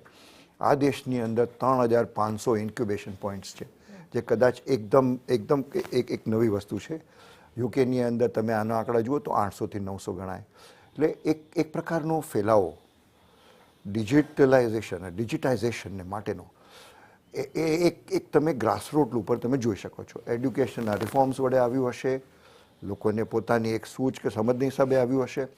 એને સરકાર સાથે આવરી લેવું, એને સરકારે જુદા જુદા ક્ષેત્રમાં યુઝ કરવું. એટલે તમે અમુક સ્ટાર્ટઅપ્સ હોય જે એગ્રીકલ્ચર સેક્ટરમાં હોય કે તમે ગ્રીન સેક્ટરમાં ટેકનોલોજીનું કંઈ પણ સ્ટાર્ટઅપ હોય તમારું, સરકારની પાસે તમે જ્યારે એની વાત કરો તો તમને એનું રજિસ્ટ્રેશન તો માત્ર મળતું નથી, સાથે સાથે આ બધા પ્રોગ્રામમાં તમે જોઈ શકો છો કે એક સરકાર વિચાર કરે છે કે આ જો આપણી પાસે એક પ્રકારની શક્તિ હોય તો એને કઈ રીતે આપણે વાપરી શકીએ. તમે યુપીઆઈની વાત લો, છેલ્લા 6 થી 7 વર્ષની અંદર યુપીઆઈની પ્રગતિ, એટલે વી આર ટોટલી લીડિંગ ત્યાં સુધી કે બીજા દેશો આપણી પાસેથી યુપીઆઈની ટેકનોલોજી, જે નાના દેશો છે જેની પાસે પોતાની પાસે વિકસાવવાની જે ક્ષમતા નથી, એ આપણી પાસેથી આપણી પાસેથી ખરીદવા માંગે છે. એટલે તમે જોઈ શકો છો કે ડિજિટલાઇઝેશનની માત્ર ડિજિટલાઇઝેશન નથી, માત્ર ફાઇનાન્શિયલ સર્વિસીસમાં વાપરી શકાય એ બિલકુલ મિથ છે, એક ખોટી વાત છે. જુદા ક્ષેત્રમાં ડિજિટલ એપ્લિકેશન્સ કરી શકો, એક સૌથી મહત્ત્વનું છે કરીને મારી દ્રષ્ટિએ. હું ફક્ત 2 વસ્તુ કહીશ કે જે મારી માટે નિરાશા ગણી. એક તો હું જરૂર પ્રાઇવેટ કેપેક્સને માટે ઇન્સેન્ટિવની વિચાર કરતો હતો કે કદાચ કોઈક પણ ટેક્સ રિલેટેડ કે ઇન્સેન્ટિવ્સ મળે, કેમ કે કેપેક્સને જો તમારે પ્રાઇવેટ કેપેક્સને કેપિટલ ઇન્વેસ્ટમેન્ટને તમારે જો એન્કરેજ કરવું હોય તો એને માટે થોડા ઘણા ટેક્સ ઇન્સેન્ટિવ જરૂરી છે. એક તો એને બીજું R&Dનું જે છે માત્ર ફાર્માસ્યુટિકલની R&Dનું અને સાથે સાથે એક સેન્ટર ઓફ એક્સલન્સની અંદર એક પ્રકારનું R&Dનો જે દિશા આપવામાં આવી છે અને એને માટે બજેટનો ફંડ પણ એલોકેટ કરવામાં આવ્યો છે. તે સિવાય સર્વવ્યાપી R&D માટે, કેમ કે આપણે જોઈ રહ્યા છીએ ક્વોલિટી રિલેટેડ આપણા ઇશ્યુ હોય, ચાઇના પ્લસ તમે 1 બનવા માંગતા હો તો તમારે R&Dનું મહત્ત્વ સમજવું જોઈએ, એના ઇન્સેન્ટિવ્સ આપવા જ જોઈએ મારા હિસાબે. ડેફિનેટલી. અચ્છા, હવે થોડું માર્કેટ પર ફરી એકવાર આવીએ. કુનાલ, આપણે સવારે જે ટાર્ગેટ્સ વાત કરી હતી, નિફ્ટી બેંક નિફ્ટી બંને અચીવ થઈ ગયા છે. હું થોડું બ્રોડર સ્નેપશોટ ડિસ્કસ કરવા માગું છું. 3 દિવસમાં જે આપણે ઘટાડો જોયો હતો 17,400થી આવ્યા છીએ 17,950 ને ઉપર અત્યારે, એટલે કે 550 પોઈન્ટ, અને 39,400થી 41,700, ઓલમોસ્ટ 41,700નો મેં હિસાબ લગાવ્યો હતો, ત્યાંથી ઓલમોસ્ટ 42,000ને અપ્રોચ કરી રહ્યા છીએ. એટલે 2300 નહીં ને 2500 પોઈન્ટની વાત થાય. 42,000 અચીવ કરી લીધું છે ઇન્ટ્રાડે બેસિસ પર. સો બહુ સરસ. અને વી શેપ કે શેપ બધી 3 દિવસ પહેલા વાતો થતી હતી, બટ ફાઇનલી હવે ચાર્ટ્સ ફોર્મ થઈ રહ્યા છે. સો હવે અહીંયાથી આગળ જે કોઈ પણ અસમંજસ, જે અનસર્ટનિટીઝ હતી તે ક્લિયર થઈ ગઈ. કઈ રીતે જુઓ છો હવે અને માર્કેટ્સની વાત? યા શ્યોર પ્લીઝ. ફાઇન પ્રિન્ટ પહેલાનું આ રિએક્શન છે, એટલે એ પણ આપણે યાદ રાખવાનું છે. ઓકે, યસ કે વેલ યસ, ફાઇન પ્રિન્ટ પહેલાનું રિએક્શન છે, પણ જેટલા બી વ્યૂઝ અત્યારે બજેટ પર આવ્યા છે મોસ્ટલી પોઝિટિવ સાઇડના છે. અને સૌથી મોટી વસ્તુ એ છે કે તમે આજે રેન્કિંગ સિસ્ટમ લઈને આવ્યા છો, ઓન એન એવરેજ 8.5 થી 9ના નંબર મળેલા છે. તો મને એવું લાગે છે કે ફાઇન પ્રિન્ટ પછી બી આ નંબર કદાચ જળવાઈ રહે અને એના બેઝ પર માર્કેટ વધારે સારું રિએક્ટ કરે. Plus minus. એક્ઝેક્ટલી. સો 2-3 દિવસ પહેલા જે નેગેટિવિટી હતી, આખી નેગેટિવિટી અત્યારે કન્વર્ટ થઈને પોઝિટિવ સેન્ટિમેન્ટમાં ક્રિએટ થઈ ગયું છે. અને પર્ટિક્યુલરલી જે પ્રમાણે ઇન્ડિવિજ્યુઅલ ઇન્કમ ટેક્સ સ્લેબને લઈને જે અનાઉન્સમેન્ટ થયું છે એના પછી જે માર્કેટ રિએક્ટ કર્યું છે, મને લાગે છે કે હજુ પણ આપણને આવનારા દિવસોમાં સારી એવી મોમેન્ટમ જોવા મળી શકે. અત્યારે નિફ્ટી 17,940 પાસે ટ્રેડ કરે છે એન્ડ જે બ્રેકઆઉટ આપણને જોવા મળ્યું છે એના બેઝ પર યસ ક્યાંક ને ક્યાંક લાગી રહ્યું છે કે 18,100 સુધીના લેવલ જે આપણને આવનારા દિવસોમાં જોવા મળી શકે છે ને એ જો સસ્ટેન થાય છે તો અગેન 18,500 પણ એચીવ કરી શકે છે. અને જ્યાં સુધી રહી બેંક નિફ્ટીની વાત, તો યસ આજના દિવસમાં જોવા જઈએ તો બેંક નિફ્ટી આજના દિવસમાં 1200 પોઈન્ટ લીડિંગ સાથે અત્યારે માર્કેટને લીડ કરી રહી છે. અને પ્રાઇવેટ બેંકમાં અને રહીને PSU બેંકમાં જે મોમેન્ટમ આપણને જોવા મળી રહી છે, બેંક નિફ્ટીમાં પણ મને ઉપરના લેવલ પ્રેઝન્ટ લેવલથી જોવા મળી રહ્યા છે. 41,924 બેંક નિફ્ટી સ્પોટ અત્યારે ટ્રેડ કરી રહી છે. ઉપરના લેવલની વાત કરું તો મને એવું લાગે છે કે 42,600 ઇમિડિયેટ બેઝિસ પર આપણને આવનારા ટ્રેડિંગ સેશનમાં જોવા મળી શકે છે. તો ઓવરઓલ મોમેન્ટમ જે સેન્ટિમેન્ટ ક્રિએટ થયું છે મને લાગે છે કે જળવાઈને રહેશે આવનારા દિવસોમાં પણ. વી હોપ કે આવી રીતે સેન્ટિમેન્ટ્સ જળવાયેલા રહે અને આપણે એક નવા રેલી માટે આનાથી તૈયાર થઈ જઈએ. પણ પાર્થિવ, ટ્રેકોમ સ્ટોક બ્રોકર્સના પાર્થિવ આપણી સાથે જોડાયેલા છે. પાર્થિવ, તમારી કયા એવા સ્ટોક્સ પર નજર જાય છે? આપણે એક નજર જે જાય છે આઈટીસીના કાઉન્ટર પર જઈ રહ્યા છે, 52 વીક્સ હાઈ બનાવી રહ્યો છે. પહેલાં એક ઇનિશિયલ રિએક્શન આવ્યું જ્યારે સિગરેટ્સ પર એક આપણે ડ્યુટી વધારતા જોયા, પણ I think they are use to it, એમ કહી દેવાય કે એવરી યર્સ ડ્યુટીઝ તો વધતી જ હોય છે, પણ એમનો બિઝનેસ ચાલતો હોય છે. પણ કઈ રીતે તમે જોઈ રહ્યા છો આઈટીસી જેવા સ્ટોક્સને, કે બીજા કોઈ સ્ટોક્સ જે તમારા નજરમાં અત્યારે આવતા હોય? યસ, આઈટીસીની વાત કરું તો આઈ થિંક ઇનિશિયલી એક નીજક રિએક્શન આવ્યું સ્ટોકમાં, કારણ કે જે ડ્યુટીઝ હતી એ market thought it is at 16%, પણ દેર ઇઝ અ કેવિયેટ. અને જે પ્રોબેબલી ઘણા લોકો એસ્ટિમેટ કરતા હતા કે છેલ્લા 3 વર્ષથી આઈટીસી ઉપર વધારાની ડ્યુટી નથી નાખવામાં આવી, કારણ કે I do understand it's a sin product, પણ ખાસ કરીને government also understand the fact કે પછી વધારે પડતો ટેક્સ નાખવાથી સ્મગલિંગ વધે છે, which is again not beneficial અને ઇટ ઇઝ કાઉન્ટર પ્રોડક્ટિવ. એટલે એવા સંદર્ભમાં આઈ થિંક જે ડ્યુટીઝ વધારી છે it is not as high, અને that is the key reason કે આપણે જોયું કે આઈટીસી નો stock kind of turn around કર્યું. અને again we should not forget the fact કે આઈટીસીમાં હવે આગળ જતા as a conglomerate they are investing heavily into the hotel sector, paper business, also FMCG I think is becoming a powerhouse. એટલે market હવે sum of part valuation ITC જેવા શેરને આપે છે, તો એમાં FMCG બિઝનેસને બી ઘણો મોટો ફાળો આપે છે, જેની અંદર બહુ મોટું કેપેક્સ થઈ રહ્યું છે. ઓવરઓલ આઈ થિંક બજેટમાં અમુક ફાઇન પ્રિન્ટ જોઈએ તો વી feel companies which which are related to decarbonization or companies જેમાં green energy related ફોરે છે. તો something like a Praj industry, I think we should not forget the fact કે Praj industry has lot of patents in terms of certain technology કે જે લોકો પાસે I think world level ઉપર ખૂબ જ સારી છે. અને ખાસ કરીને બાયોગેસ રિલેટેડ પ્લાન્ટ્સની જે વાત કરી છે મેડમ એફએમએ, તો ત્યાં બી આઈ થિંક ઘણું ટ્રેક્શન છે. પ્રાજનો order book is at all time high અને going ahead looking at the fact કે ઓલમોસ્ટ 10 લાખ કરોડનો ગવર્મેન્ટે ઇન્ફ્રાસ્ટ્રક્ચર રિલેટેડ કેપેક્સ કર્યું છે, તો એનું ઘણું આઈ થિંક પર્ક્યુલેટ થશે ઇન્ટુ કંપનીઝ લાઈક પ્રાજ અને ઇવન એલએનટી જેવી કંપની. I think we know currently LNT sitting at a 3.6 lakh crore order book. ત્યાં બી આઈ થિંક વિઝિબિલિટી બહુ સોલિડ છે. They are focusing on lot of new green related energy hydrocarbons. તો ત્યાં બી આઈ થિંક ડેફિનેટલી ટ્રેક્શન ખૂબ જ સ્ટ્રોંગ રહેશે. We are very upbeat on the automotive sector, કારણ કે વ્હીકલ સ્ક્રેપેજ પોલિસીની જે વાત થઈ છે, એમ જે રીતે ઓલરેડી ઓટો સેક્ટરમાં સારી એવી ડિમાન્ડ છે, names like Mahindra and Mahindra, Tata Motors is now of late firing on all cylinders. તો ત્યાંથી બી આઈ થિંક ઘણું ટ્રેક્શન છે. સો આઈ થિંક ઓવરઓલ જોવા જઈશું તો this budget has lot four lot of sectors. આપણે ઇવન બેન્કિંગ સેક્ટરની વાત કરી કે બેન્કિંગ સેક્ટરને બી હવે ક્રેડિટ ડિસ્બર્સમેન્ટ ઘણું સ્ટ્રોંગ રહેશે. કન્ઝ્યુમર સેન્ટિમેન્ટ ખૂબ જ સુધરશે with the new tax slabs અને consumer spending will improve. So even FMCG companies જે રૂરલમાંથી આપણે થોડુંક ડિસ્ટન્સ જોતા હતા, તો even FMCG companies now are looking lot attractive things like Marico, Dabur. તો આઈ થિંક એક હવે ઇન્વેસ્ટર્સ માટે લુકિંગ એટ ધીસ બજેટ અને જે સ્ટિમ્યુલેશન આપ્યું છે આ બજેટ દ્વારા, તો એક ડિવર્સિફાઈડ પોર્ટફોલિયોની બાસ્કેટ બનાવી હિતાવહ રહેશે. ઓકે, તો આ વ્યૂ તમને અહીંયાથી ખાસ બનતો જોવા મળી રહ્યો છે. અમુક ઇન્સ્યોરન્સને રિલેટેડ કંપનીઓમાં થોડું જોવા મળી રહ્યું છે કે એક્શન અહીંયાથી ખાસ છે. તો પ્રદીપ આપણી સાથે છે. પ્રદીપ, એક વખત નજર કરો, ઇન્સ્યોરન્સ કંપનીઓમાં થોડા દબાણના સંકેતો સામે આવી રહ્યા છે, તો નજર કરી લઈએ અને માર્કેટનું રિએક્શન પણ, જે કંઈ પણ મૂવમેન્ટ છે, ત્યારબાદ મિડ કેપ સ્મોલ કેપની હું ખાસ વાત કરવા માંગીશ, તો બંને પર નજર કરી લઈએ. Excellent. What are the areas in which you see AI being used extensively in India, incorporating that in India's growth story? Means बड़ा कंट्रीब्यूशन है और इस बात को रिकॉग्नाइज करते हुए स्टार्टअप में समय समय पर इनकम टैक्स में बहुत सारी छूट दी है और एक कंडीशन थी कि स्टार्टअप को 3 साल का प्रॉफिट एग्जम्प्ट होगा फर्स्ट 10 ईयर में जो भी पीरियड इलेक्ट करेंगे, और उसमें शर्त थी कि वो कंपनी एक in the minimum rebate from 5 lakhs to 7 lakhs is also in the new regime.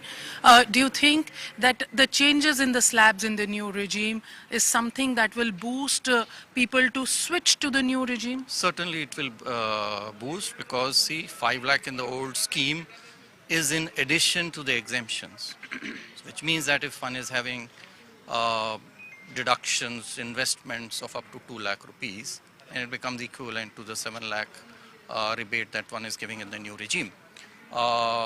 Having said that, the new regime, if one looks at, say a person who's having an income of 15 lakh rupees, for his taxability to be the same as in the old tax regime, he would have to invest 3.7 lakh rupees or have deductions totaling 5 lakh rupees to have the same taxability as in the new regime. And this investment limit, changes depending on the income tax slab that you are in. So for example, if your income is 7.25 lakh, you'll have to invest or have deductions of 1.5 lakh rupees. So when we talk of new regime, is there any estimate how many more people will be added and how many are currently opting for the new regime? It's difficult to hazard a guess, but I think the way we have structured it now, there will be more in the new rather than in the old.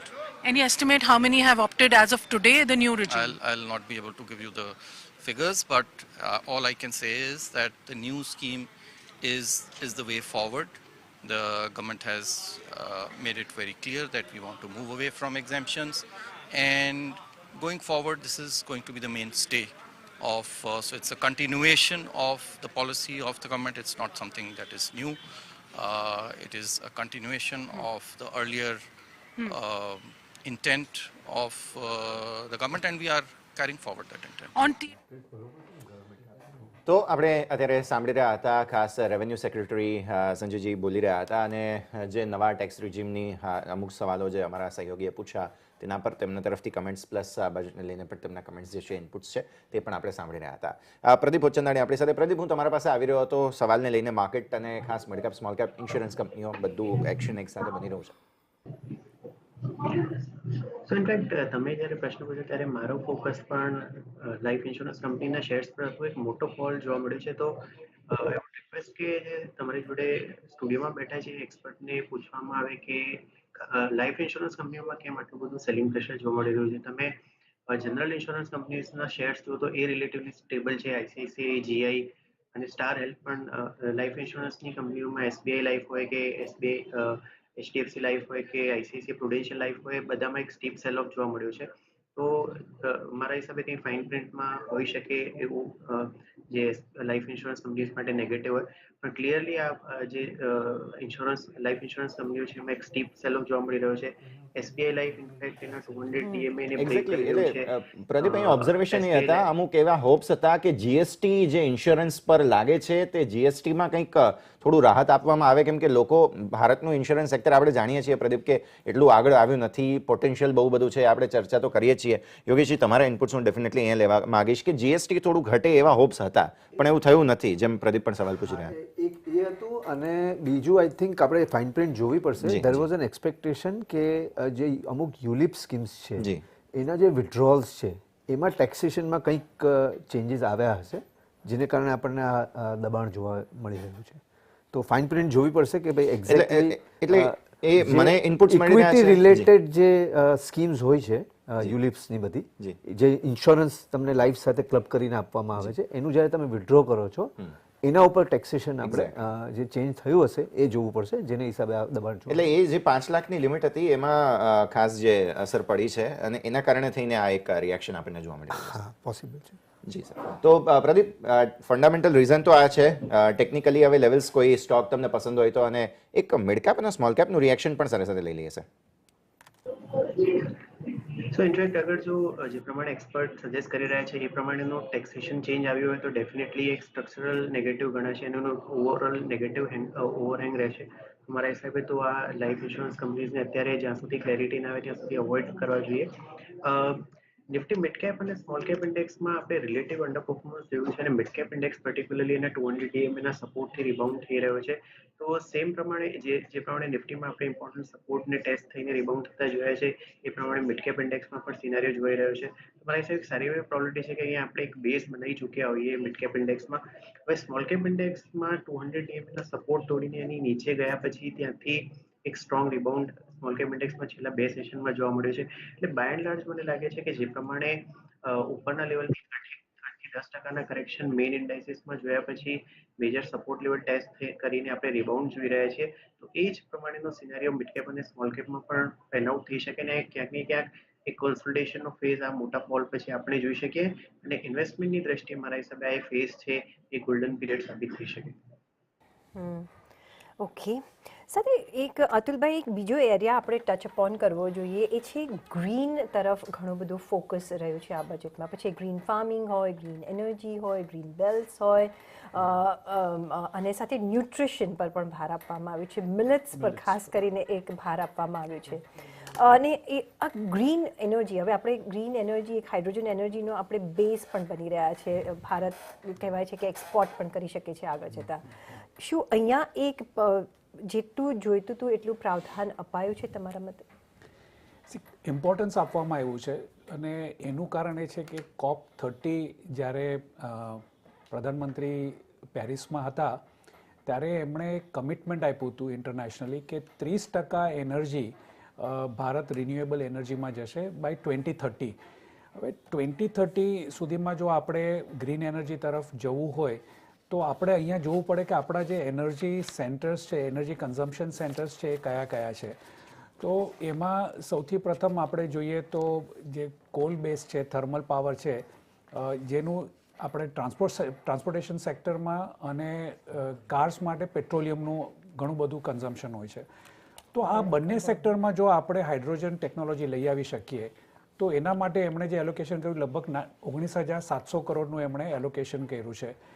એ મારા હિસાબે ફક્ત અને ફક્ત research and development માટે sufficient કહેવાય, પણ એને implement કરવા માટે આઈ ડોન્ટ થિંક કે એ સફિશિયન્ટ છે. બીજું એમણે જે લિયોન બેટરીઝ છે, લિથિયમ આયન બેટરીઝ છે, એની ઉપર કસ્ટમ્સ ડ્યુટી એમણે એક્ઝેમ્પ્ટ કરી છે. તો એક EV તરફ જવા માટે એક રસ્તો બનાવ્યો છે, પણ આ બધાની ઓવરઓલ ઇફેક્ટ આપણને 2 કે 3 વર્ષ તો ડેફિનેટલી લાગશે. આઈ થિંક પ્રથમ પગલું છે, બહુ કોમ્પ્રિહેન્સિવ છે, સારું છે, એલોકેશન મધ્યમ છે. પણ EV ઇકોસિસ્ટમને બનાવતા વાર લાગશે, તો એ પ્રમાણે તમને લાગે છે કે જે અત્યારે એક જે સ્ટેપ્સ લેવાયા છે એ ઇનફ છે કે વધારે હોવા જોઈએ? નો, આઈ થિંક સારા સ્ટેપ્સ છે અને રાઈટ ડાયરેક્શનમાં છે અને કોમ્પ્રિહેન્સિવલી હમણાં બધું જ કવર કર્યું છે. હવે એને કેવી રીતે પછી સ્ટેપ બાય સ્ટેપમાં પ્રાઇવેટ ઇન્વેસ્ટમેન્ટ આવે છે. દાખલા તરીકે આપણે હાઇડ્રોજન તરફ જોઈએ તો હાઇડ્રોજનમાં શું આપણને 25 સ્ટાર્ટઅપ્સની જરૂર છે? નથી. 2 કે 3 જણા હશે તો આઈ થિંક આપણે એ બાબતમાં મૂવ થઈ શકશું. પણ એકવાર એ હાઇડ્રોજન એનર્જીનું સ્ટાર્ટઅપ થઈ ગયું, એનું આપણે પ્રોડક્શન કરી શક્યા, તો એને હાર્નેસ કેવી રીતે કરવી? દાખલા તરીકે હાઇડ્રોજનથી ચાલતી ટ્રેન્સ સ્વિટ્ઝરલેન્ડમાં ફક્ત 20 કિલોમીટરની સ્પીડમાં ચાલે છે અને ચાઇનામાં 100 કિલોમીટરની સ્પીડમાં ચાલે છે. બંનેની પાસે હાઇડ્રોજન એનર્જી છે. તો એનું જે ઇમ્પ્લિમેન્ટેશન છે, એનું જે યુસેજ છે, એપ્લિકેશન છે, એના ઉપર પણ ફોકસ જોઈશે. અને આઈ થિંક આ બધું જે છે અત્યારે બેઝ બની રહ્યો છે, પાયો ઘડાઈ રહ્યો છે. 2 વર્ષ પછી આપણને એની ઇફેક્ટ ડેફિનેટલી દેખાશે. બિલકુલ. તો આ મુદ્દાઓ છે કે જે ખાસ ધ્યાનમાં રાખીએ. 1-2 પરિસ્થિતિઓ જે ખાસ ધ્યાનમાં આવી રહી છે તેમાંથી એક, યોગેશજી, હું આપની સાથે મુદ્દો લેવા માંગીશ. ફાઇનાન્સ એજ્યુકેશન પર ખાસું ફોકસ જે છે તે આ વખતે મૂકવામાં આવ્યું છે. સેબીને ખાસ અહીંયાથી આ સર્ટિફિકેશન આપવા માટેનું પણ એક પરિસ્થિતિ જે છે તે હવે જોવા મળશે. અને આવી પરિસ્થિતિમાં ફાઇનાન્સ એડ્યુકેશન, ફાઇનાન્સ લિટરસી અહીંયાથી આગળ વધારવા પર ફોકસ જે છે તે આ બજેટમાં ક્લિયર જોવા મળ્યું. ભારત યંગ જે નવા ઇન્વેસ્ટર્સ આવી રહ્યા છે તે દિશામાં આગળ વધી રહ્યું છે. હમણાં જ એક સેબીનો રિપોર્ટ પણ હતો કે F&Oમાં સૌથી વધુ લોસ પણ યંગ ઇન્વેસ્ટર્સ જ બેર કરી રહ્યા છે. આ લોકોને ઓબ્વિયસલી ફાઇનાન્સ ઇન્વેસ્ટમેન્ટની જે એડ્યુકેશન છે તેની ખાસ જરૂર છે અને બજેટમાં પણ ક્લિયરલી ફાઇન પ્રિન્ટ્સ તો આવશે, જોઈશું. પણ અનાઉન્સમેન્ટ્સ તો એવા ઘણા બધા થયા છે જેમાં ફોકસ આપવામાં આવ્યું છે. આઈ થિંક ફર્સ્ટ લેસન તો યંગ ઇન્વેસ્ટરને મળી ગયું, જે રીતે લૂઝ કર્યું છે. હવે આનાથી વધારે આગળ વધી શકશે. બિલકુલ. આમાં જે મુદ્દો મહત્વનો એ છે કે શું કામ આ સ્ટેપ લેવામાં આવ્યો. આઈ think we have to just go back and think કે આ સ્ટેપ શું કામ બજેટમાં આવ્યો. જનરલી આવો સ્ટેપ બજેટમાં ના આવે. આઈ થિંક એનું એક જ રીઝન છે. Just remember the numbers just before the Covid. 2019-20માં આપણે 4 કરોડ ડીમેટ એકાઉન્ટ હતા, જે કદાચ એમ કહી શકાય કે કોવિડના ગાળામાં બધું બંધ હતું અને ઇક્વિટી માર્કેટ્સ અને ફાઇનાન્શિયલ માર્કેટ્સ પર ઓન, એમાં ડિજિટલ બધું થતું હતું. તો એ 4 કરોડનો નંબર આજે આપણે 10 કરોડ પર પહોંચી ગયા. હવે તમે કીધું પ્રમાણે કે ભાઈ જે પણ નવા ઇન્વેસ્ટરો આવી રહ્યા છે એ નવા ઇન્વેસ્ટરોને કેટલી ફાઇનાન્શિયલ માર્કેટની સમજ છે, કેટલા લોકો ડાયરેક્ટ આવી રહ્યા છે. આઈ થિંક એ જે ડાયરેક્ટ ઇન્વેસ્ટમેન્ટ જે થયા ને, ડાયરેક્ટ અકાઉન્ટ ઓપનિંગ જે થયા, પછી એમાં ડિજિટલે ભાગ ભજવ્યો છે. એન્જલ વન broker, તમારા ઝીરોધા accounts, they have just zoomed up in that period of 3 years. So એ જે જમ્પ થયો એમાં જે નવા ઇન્વેસ્ટર આવ્યા એને કેટલી સમજ છે. તો ક્યાંક ને ક્યાંક કદાચ ગવર્મેન્ટને એવું લાગી રહ્યું છે કે ભાઈ આમાં ફાઇનાન્શિયલ લિટરસીને એક લેવલથી ઉપરના લેવલ પર લઈ જવાની જરૂર છે. તો એને કારણે આપણને આ બધા સ્ટેપ્સ આપણને જોવા મળ્યા. અને તમે કીધું પ્રમાણે F&Oમાં લોસ કર્યા, 11% લોકો જ પૈસા બનાવ્યા, 89% લોકોએ તો લોસ કર્યો છે. F&Oનો ડેટા સેબીએ સરસ કાઢ્યો છે આ વખતે. So that also shows that individuals investors જે આવી રહ્યા. હું તમને બીજો એક મ્યુચ્યુઅલ ફંડનો ડેટા આપું છું. મ્યુચ્યુઅલ ફંડના AUMs જે ઇક્વિટીઝના છે એનું મેં બ્રેકઅપ જોયું. 2019-20 પછી એટલે કે લાસ્ટ 2 વર્ષમાં અત્યારે જેટલું ઇક્વિટીનું AUM છે એમાંથી 50% AUM લાસ્ટ 2 વર્ષમાં આવ્યું છે. જસ્ટ ઇમેજિન, અત્યારે ઇન્ડસ્ટ્રી મ્યુચ્યુઅલ ફંડ લગભગ 25 વર્ષથી છે, તો 2 વર્ષની અંદર 50% AUM જમા થઈ ગયું. એટલે SIPs obviously is zooming up 13,500 crore per month આવી રહી છે. સો ક્વેશ્ચન એ છે કે આ પણ જે નવા ઇન્વેસ્ટરો મ્યુચ્યુઅલ ફંડમાં પણ આવી રહ્યા છે જે સડનલી ઝૂમ અપ થઈ ગયા, તો are they aware of the intricacies of the market, pluses and minuses એમને ખબર છે? તો એ બધા કારણોને કારણે આ કદાચ સેબીને કહેવામાં આવ્યું હોય કે તમે એવોર્ડ્સ આપો, તમે ડિપ્લોમા કોર્સનું સર્ટિફિકેટ આપો, અને એને કારણે કદાચ નવા ઇન્વેસ્ટર્સને આમાં ઘણો બધો ફાયદો થઈ શકે. એક ઇન્ફ્રાસ્ટ્રક્ચરમાં આપણે જોઈ રહ્યા છીએ અતુલભાઈ કે પુશ આપવામાં આવ્યું છે અને એ અવારનવાર આપણે વાત કરીશું કારણ કે ઇન્ફ્રાસ્ટ્રક્ચર પર ખાસું એવું ફોકસ છે. એલોકેશન જે કરવામાં આવ્યું છે 10 લાખ કરોડ 10 લાખ કરોડનું કરવામાં આવ્યું છે. એક બિલ્ડિંગ એક્સરસાઇઝ અહીંયા બની રહ્યું છે ને over the asset class over the sectors આપણે બિલ્ડિંગ એક જોઈ રહ્યા છે. કઈ રીતનું એ બૂસ્ટ આપી શકે છે ફોર ફ્યુચર, બિકોઝ અત્યારે આપણે China+1ની વાત કરી રહ્યા છે. હવે ચાઇના જ્યારે બી રિબાઉન્સ કરશે they will come back with the vengeance. I am thinking like that. ત્યારે શું આપણે કમ્પીટ કરી શકશું એમની સાથે જે રીતે આપણે ઇકોસિસ્ટમ બનાવવાની ટ્રાય કરી રહ્યા છે? બે ભાગ છે. આપણે માઇનિંગનું એક્ઝામ્પલ લઈએ તો આપણે ત્યાં ઓડિશામાં જે માઇન્સ છે એમાંથી જે બી પ્રોડ્યુસ આવે છે, કોલ છે, આયર્ન ઓર છે, એ લગભગ 2000 રૂપિયે ટનમાં આપણને મળી જાય છે. પણ એ જે પ્રોડ્યુસ છે એ કોલને મારે જો મુંબઈ સુધી લાવવું હોય તો એના 4000 રૂપિયા થાય છે પર ટનના. હવે ઓબ્વિયસલી આખી ઇકોનોમિક્સ બદલાઈ જાય. એના બદલે હું જો ઓસ્ટ્રેલિયાથી કદાચ ઇમ્પોર્ટ કરું તો મને 5000 રૂપિયામાં પડે. તો મારી landed cost India to India ઓછી થઈ જાય અને ઓસ્ટ્રેલિયાથી 7000 કિલોમીટર દૂરથી આવે તો એ મને સસ્તી પડે. એટલે ભારતમાં જે ઇસ્યુ છે એ ઇન્ફ્રાસ્ટ્રક્ચરનો જ છે કે એને લીધે આપણે માઇનિંગ છે, મેન્યુફેક્ચરિંગ છે અને એગ્રીકલ્ચર છે, ત્રણે સફર કરે છે.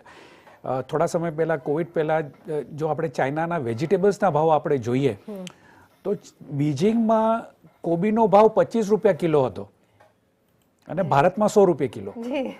ત્યાંના માણસો, દરેક માણસ એટલી બધી શાકભાજીઓ ખાતો હોય છે કે આપણને નવાઈ લાગે કે આટલી બધી શાકભાજી ખાય છે તો પણ સસ્તું કેમ છે?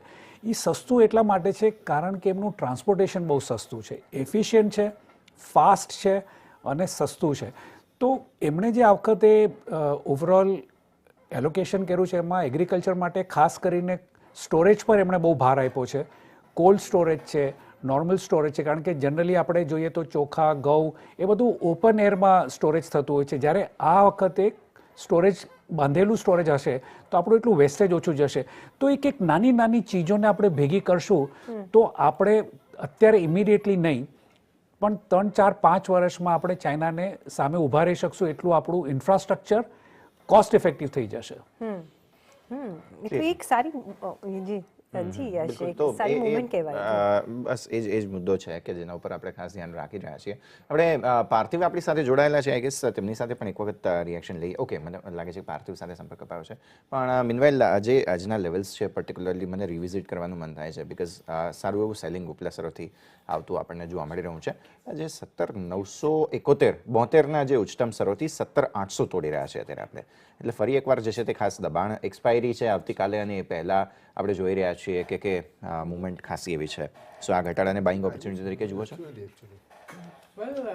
યસ, જોવા જઈએ ને તો જે હાઈ બનાવ્યો હતો ને એ હાઈ બનાવ્યા પછી અત્યારે આપણને એક પ્રોફિટ બુકિંગનો માહોલ જોવા મળી રહ્યો છે.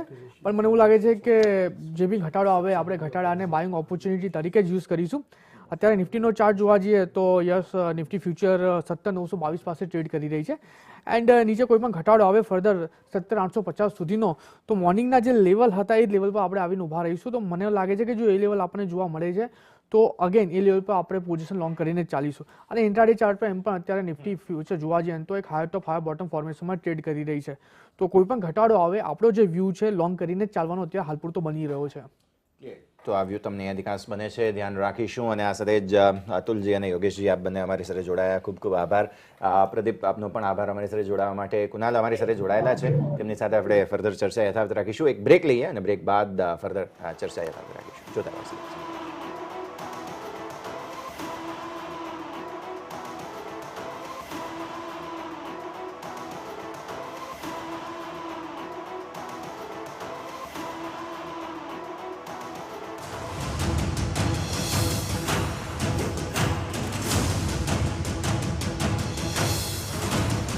Budget 2023, Resilience to Resurgence.